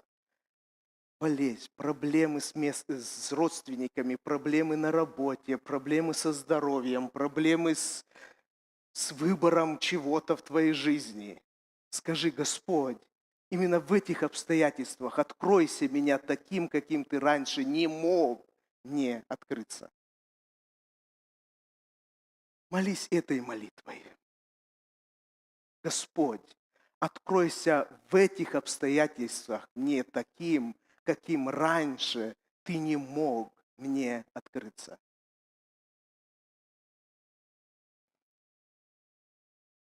Библия полна этими именами Бога. Почему? Потому что Он именно в необходимых условиях израильского народа открывался им, кто Он. В разный период. Когда им это нужно было, какой Он? И Он говорил: я вот такой. Я всегда был. Израильскому народу Моисей, иди скажи: я сущий. Я не забыл их. Я всегда с ними был. Когда они были здесь, и когда они были в Египте, когда у них были хорошие времена, и когда они стали рабами, я сущий, я неизменный, я всегда с ними. Скажи им это. Они думают, что я остался здесь. Нет, я там с ними. Они думают, что я не слышу их молитв. Нет, скажи им: я сущий, я всегда с ними. Скажи им это. Откройся им.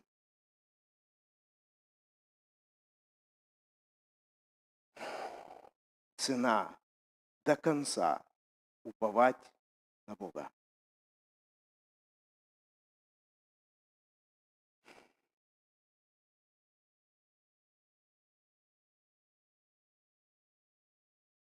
Во Второзаконии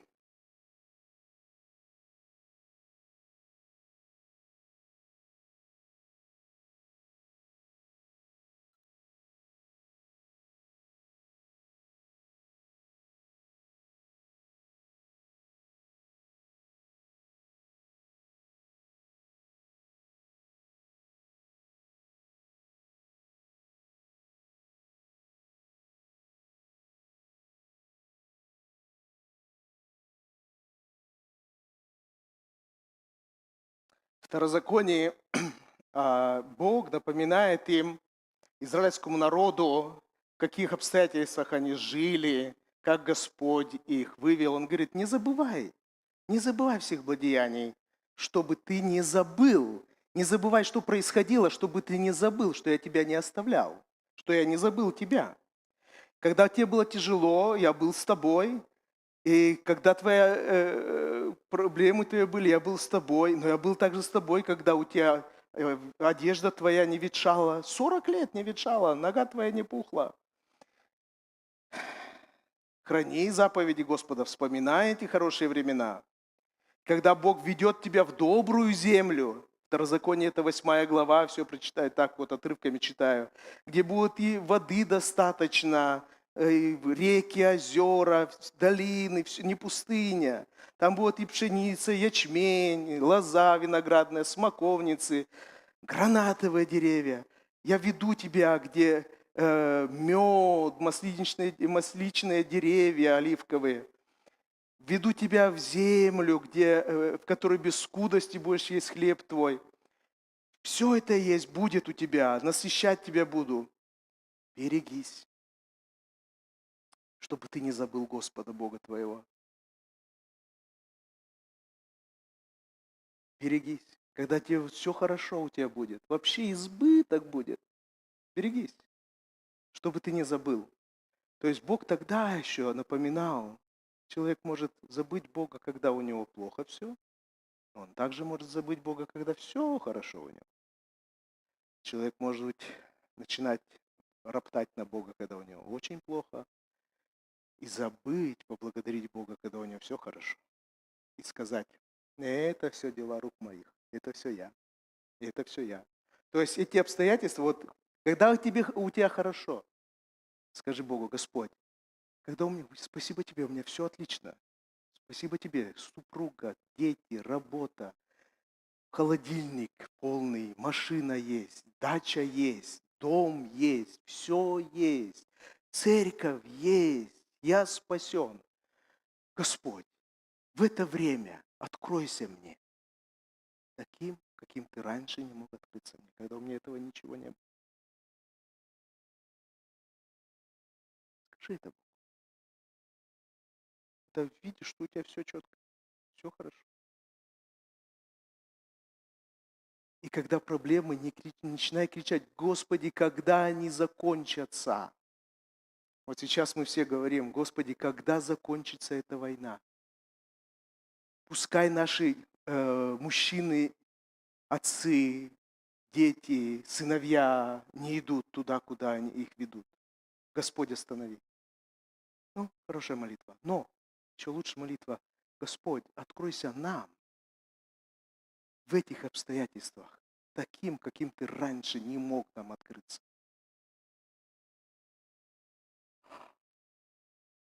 Может быть, кто-то сейчас смотрит, и у него близкий там. Скажи Богу: Господь, откройся мне в этих обстоятельствах ожидания неизвестности, страха и боязни. Откройся меня таким, каким ты раньше не мог мне открыться. Говори это. Эти обстоятельства для того и даны нам, чтобы мы познавали Бога так, как никогда раньше.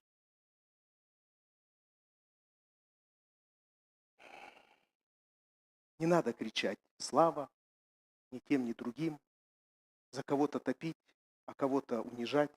Это не для этого. А для того, чтобы ты, конкретно ты, в этих обстоятельствах мог познать Бога так, как никогда раньше. Конкретно ты.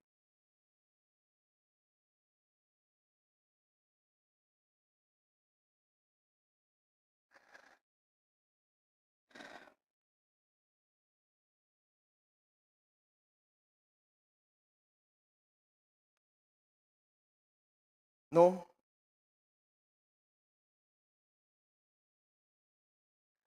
что ж такое горящие светильники? Светильник горит. Что это значит? Масло там есть. Хорошо. То есть личное познание есть. Но светильник, он так устроен, что масло, может быть, там есть, но это не обязательно светильник горит. Его надо поджечь, чтобы фитиль горел. Что это значит? Что у мудрых светильники горели до конца. Какие у вас мысли? Матфея, в 7 главе, Матфея, 21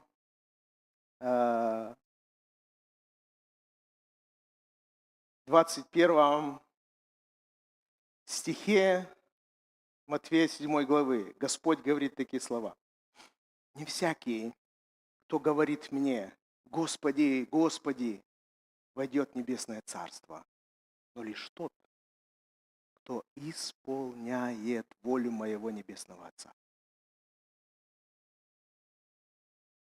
Что такое горящие светильники? На основании этого местописания.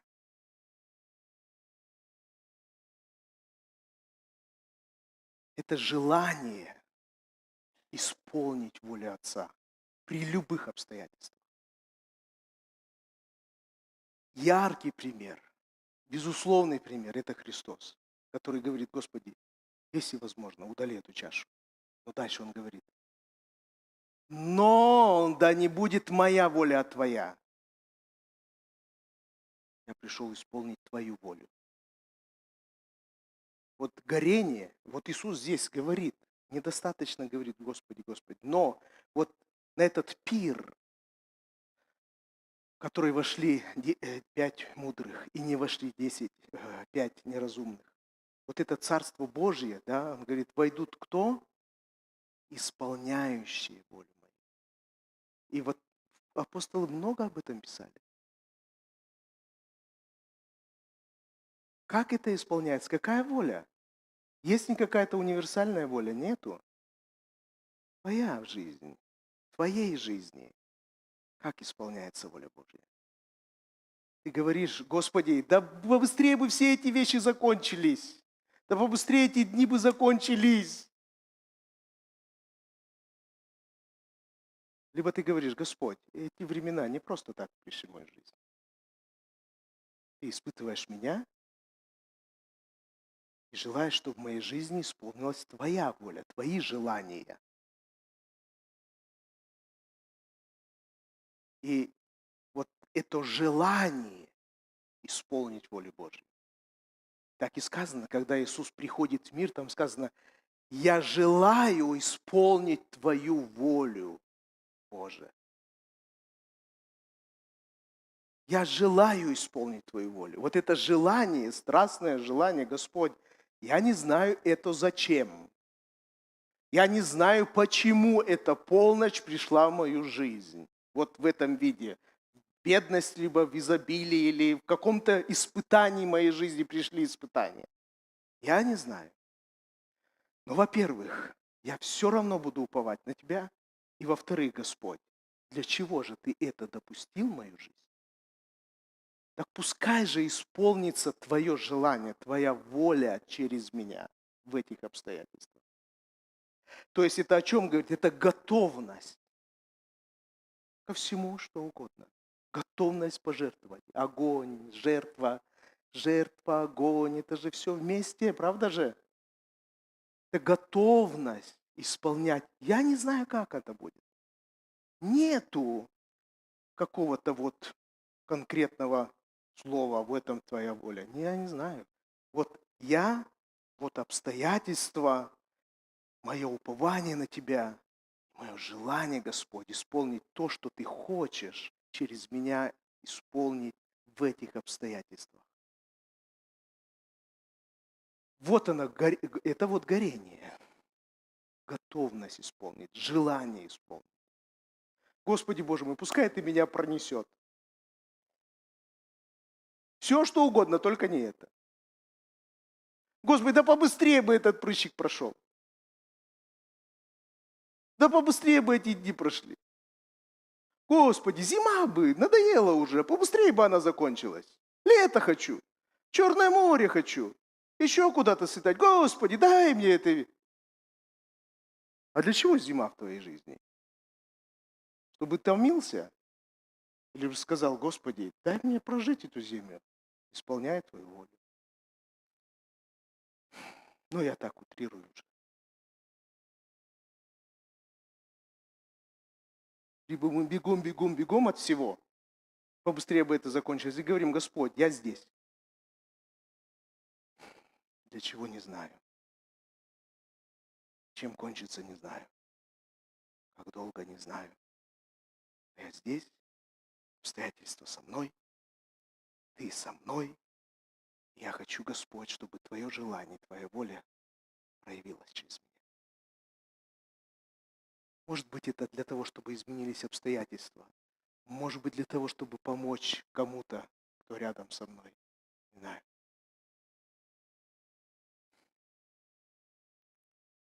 Не прячьтесь в своих кельях и не ждите лучших времен. Они не будут. Но какие бы времена ни были, уповаем на Бога и не теряем желания исполнить то, что Господь предназначил нам исполнить. Это касается всех, молодых, пожилых, долго верующих, недолго верующих. Всех. От этого зависит, уже нету, от от этого зависит, Царство Божие открыто для нас или нет. Видите ли, Царство Божие – это не награда, как и ад – это продолжение жизни нашей земной. Это не награда, это продолжение. И если я здесь говорил, когда же все надоело, когда это все кончится, то когда я там буду, я скажу, да надоели эти гуслисты, когда это кончится, дайте что-то новое. Ангелы, спляшите меня рэп. Надоели эти вальсы. Господь, что ты сделай в своем троне? Ну, что-то новенькое для меня. Потому что в изобилии ты говорил, что все четко, для чего? Да потому что у меня вот так вот, я такой вот. А не для того, чтобы, Господи, а для чего мне это все ты дал? Для чего? В чем твоя воля? Царство Божье – продолжение нашей земной жизни. Ад – продолжение нашей земной жизни. Если ты здесь устраивал ад для людей, самое лучшее место там. Если ты здесь искал Царство Божье, то есть волю Божью в своей жизни, естественным образом продолжение происходит. Аминь. Аминь. О.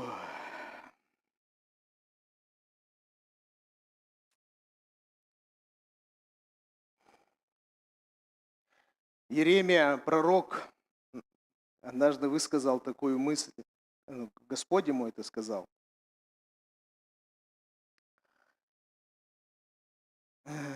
Иеремия 9 глава с 23 стиха.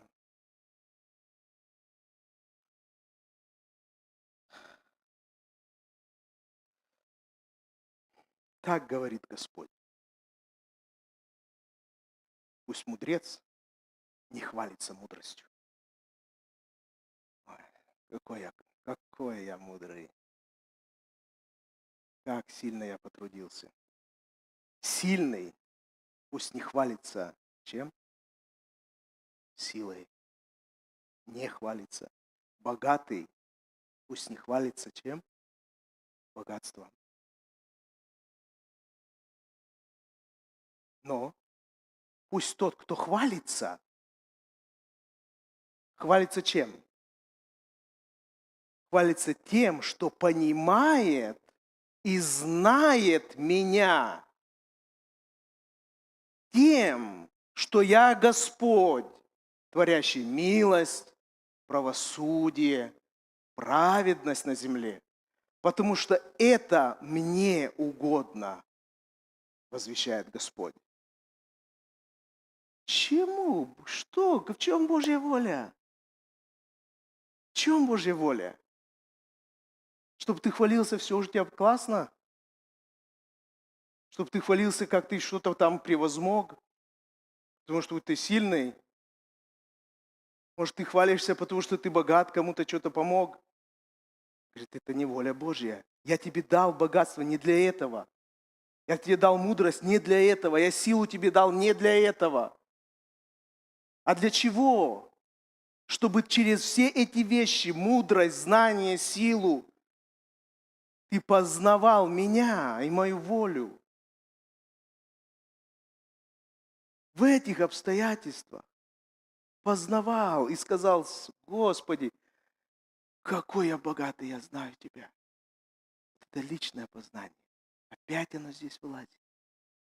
Что действительно ценно, что действительно открывает двери на этот мир? Личное познание Бога. Это масло, это ключ. Нет масла, нет огня. Есть масло, есть огонь. Есть огонь. Тебе говорят, добро пожаловать. Как ты здесь хотел исполнять волю Божью, то ты и здесь будешь, за этими дверьми, тоже исполнять волю Божью. Как ты здесь не хотел исполнять волю Божию, я говорил, Господь, избави меня от этого всего. Доколе мне это все? так и ты там не будешь хотеть исполнять волю Божью.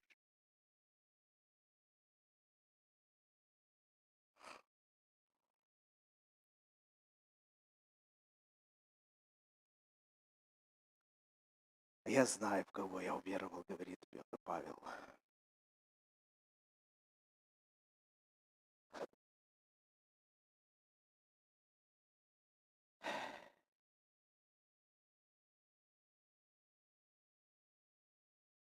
Мы все знаем эту историю про бедную вдову, которая дала 2 лепты. Это серьезное испытание было в ее жизни. Испытание бедностью. У нее было 2 лепты, дневное пропитание.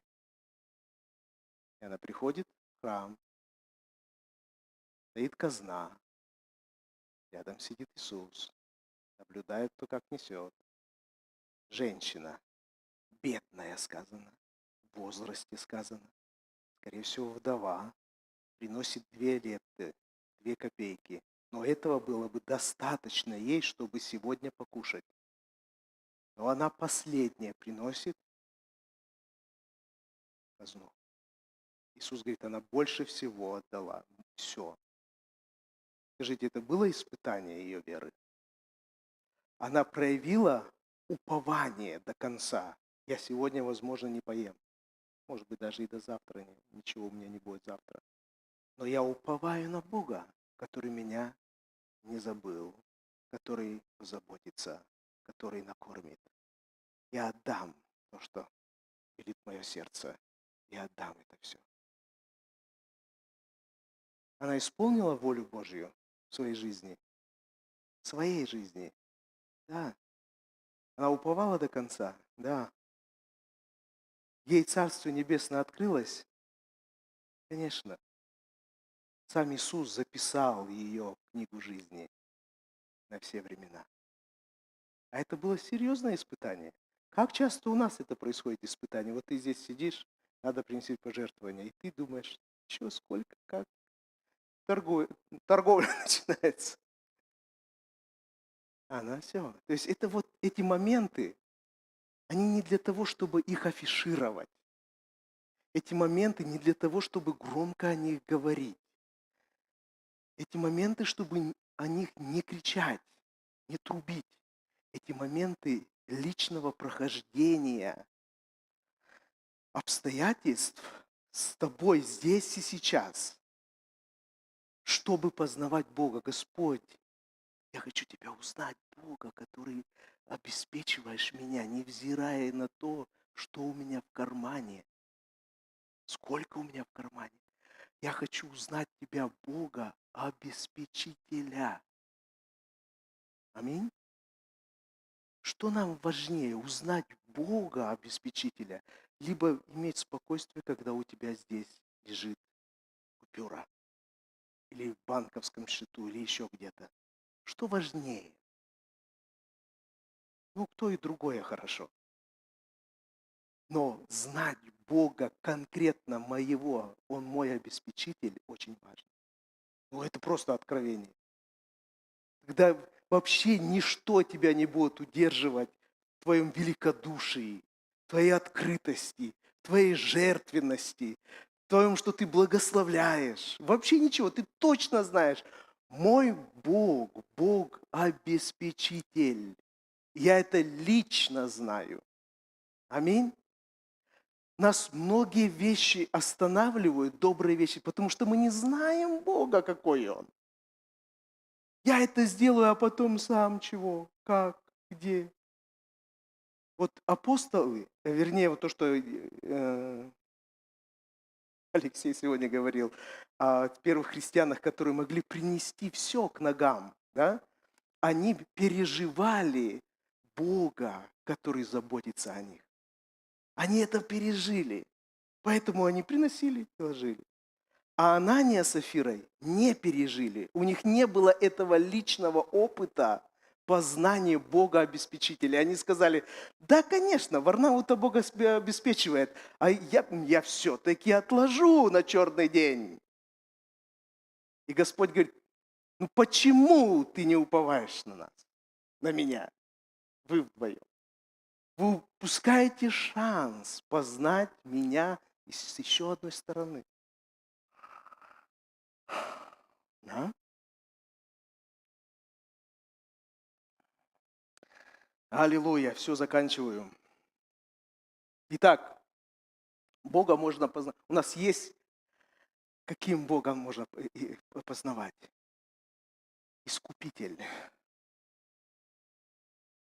Все ли здесь пережили Бога как искупителя?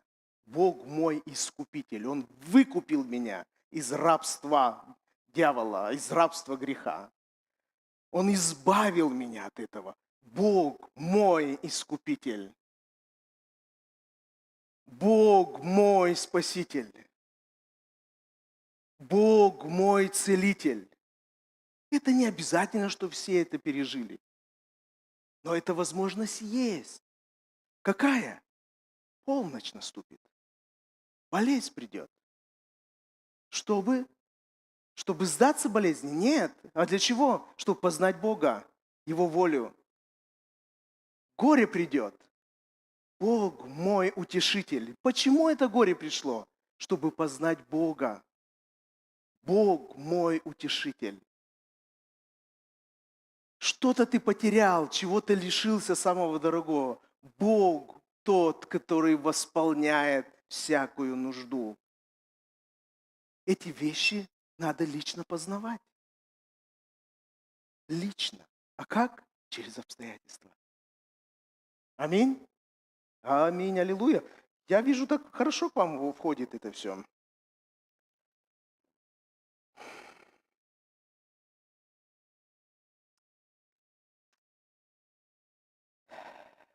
В чем проблема тех, у которых не было этого масла? Вот эти, в чем неразумность этих дев? Этих дев, неразумность. То есть отсутствие разума. Что это такое? Они не дурочки ведь были, да, какие-то. А отсутствие чего? У них чего-то не было. Мудрые и не мудрые. То есть у этих есть мудрость, у этих нет, чего-то нет. Чего у них не было? Личного познания Бога. Отсутствовало это у них.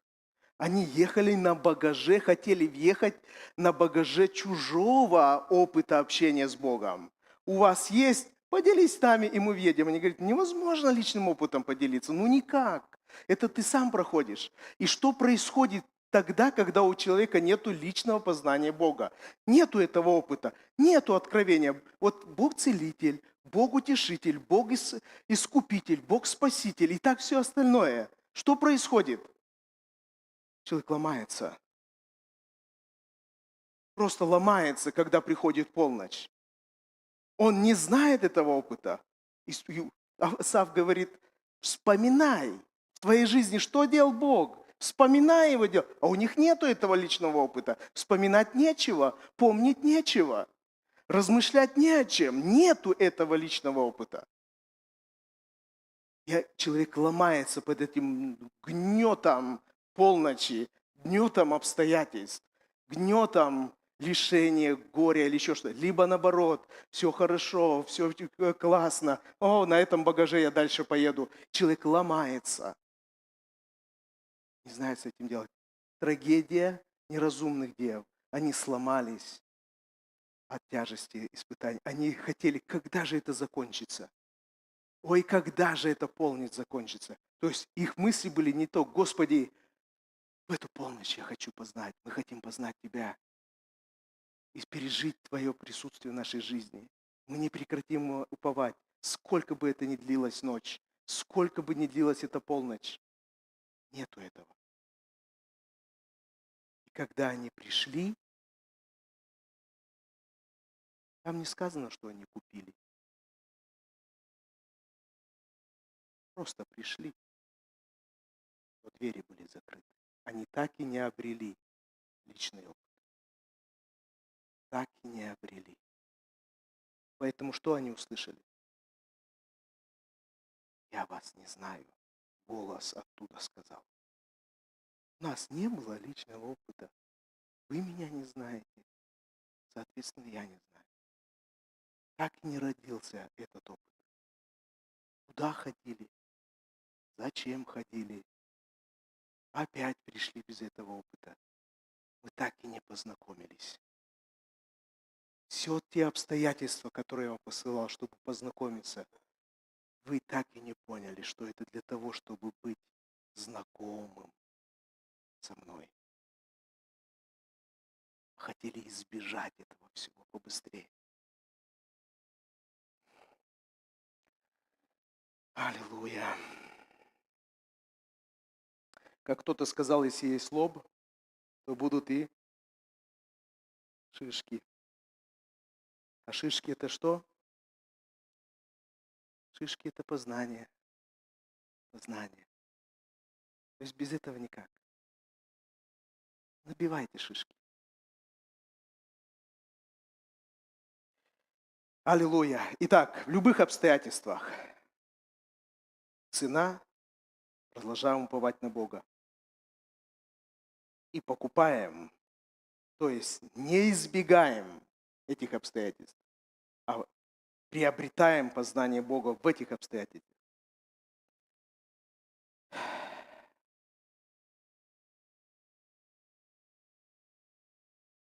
О чем мы сегодня будем молиться? Господи, дай нам распознать этих продающих. Продающие масло не шарлатаны.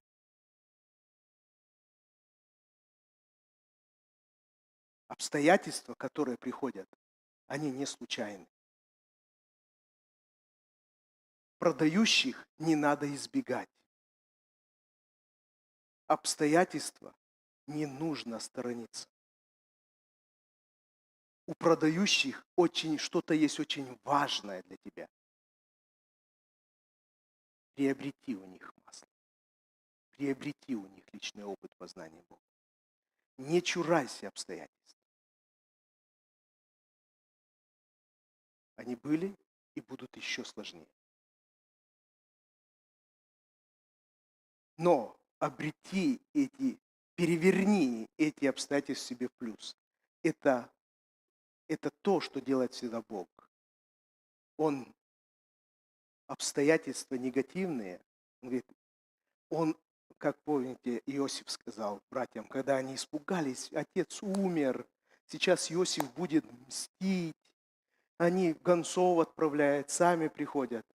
Иосиф смотрит на них с сожалением и говорит, да, были разные обстоятельства, но Бог эти плохие обстоятельства обратил в добро, в благословение. Эту же способность Бог дает тебе. Плохие обстоятельства, какие бы они ни были, обратить себе плюс, добро. Каким образом? Купить у этих обстоятельств познание Бога в этих обстоятельствах. Аминь. Какие бы они плохие ни были, ты скажешь, посмотрите, Господь обратил мне это во благо. Я узнал то, что не знал никогда. Я не знал до этого, сейчас знаю. Я уверен, в кого я уверовал. Я спокоен, потому что знаю, в кого я уверовал. Аминь. Аллилуйя. Очень позитивная проповедь. Слава Богу. Слава Богу. Это нетрадиционное толкование этой притчи, но я думаю, оно имеет место быть. Аминь. Пускай Господь благословит всех вас. Давайте встанем и попросим у Бога способности приобретать у продающих познание Его. Отец наш, Бог наш,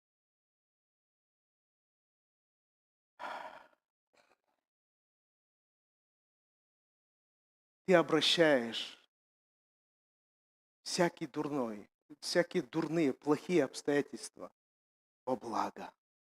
Ты это умеешь делать. Ты знаешь, как это делать. И ты то же самое даешь и нам эту способность. Ты даешь нам, Господь, Духом Святым посмотреть на обстоятельства не только как на что-то тяжелое, ненужное, усложняющее жизнь, а на как великую возможность приобрести познание Тебя. Я молюсь сейчас, Господь, благослови каждого, который здесь находится, каждого брата и сестру, каждого без исключения, в том числе меня, Господь, чтобы у меня всегда была эта способность приобретать у обстоятельств познание Тебя, каков Ты есть. Открывайся, Господь, нам сегодня так, как раньше Ты не мог. Открывайся в любых обстоятельствах так, как раньше Ты не мог. Мы хотим познавать Тебя. Мы вместе с апостолом Павлом говорим: я хочу познать Иисуса Христа, как Он знает меня. Только через различные обстоятельства, только через испытания веры приходили в его жизнь эти откровения. И иного пути нет. И этот путь свят. Мы, Господь, также преклоняемся и говорим: мы хотим покупать это масло. Хотим исполнять Твою волю во всех обстоятельствах. Прославляйся, Господь, во имя Иисуса Христа. Аминь.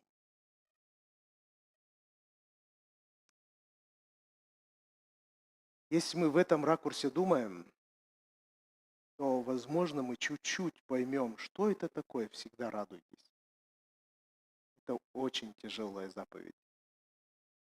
Всегда радуйтесь во всех обстоятельствах. Но если мы вот в этом будем русле двигаться и увидим, что эти обстоятельства для великого познания Бога, тогда мы можем чуть-чуть понять, почему это так, почему это звучит заповедь так. Радуйтесь. Еще раз говорю, всегда радуйтесь. Аминь.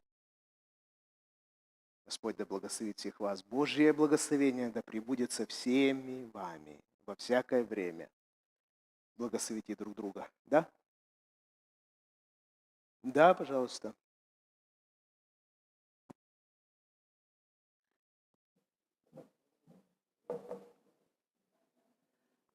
Добрый день еще раз. Хочу сказать одно свидетельство. Наверное, 2 недели тому назад Даниил Васильевич, я написала эту записку, что я хочу поблагодарить Бога за чудное исцеление. И сегодня вот то, что сейчас Даниил Васильевич рассказывал, да, мне просто говорит: расскажи. Я говорю: ну хорошо, расскажу. Это было как-то спонтанно, у меня печень заболела. Ну, это как бы тянулось на неделю, вот, и когда работаешь, это некогда идти в больницу. И как-то ночью, это было, наверное, в пятницу, у меня получается, что я просто вздохнула, а выдохнуть не смогу. Вот. Оно так скрутило у меня вот тут.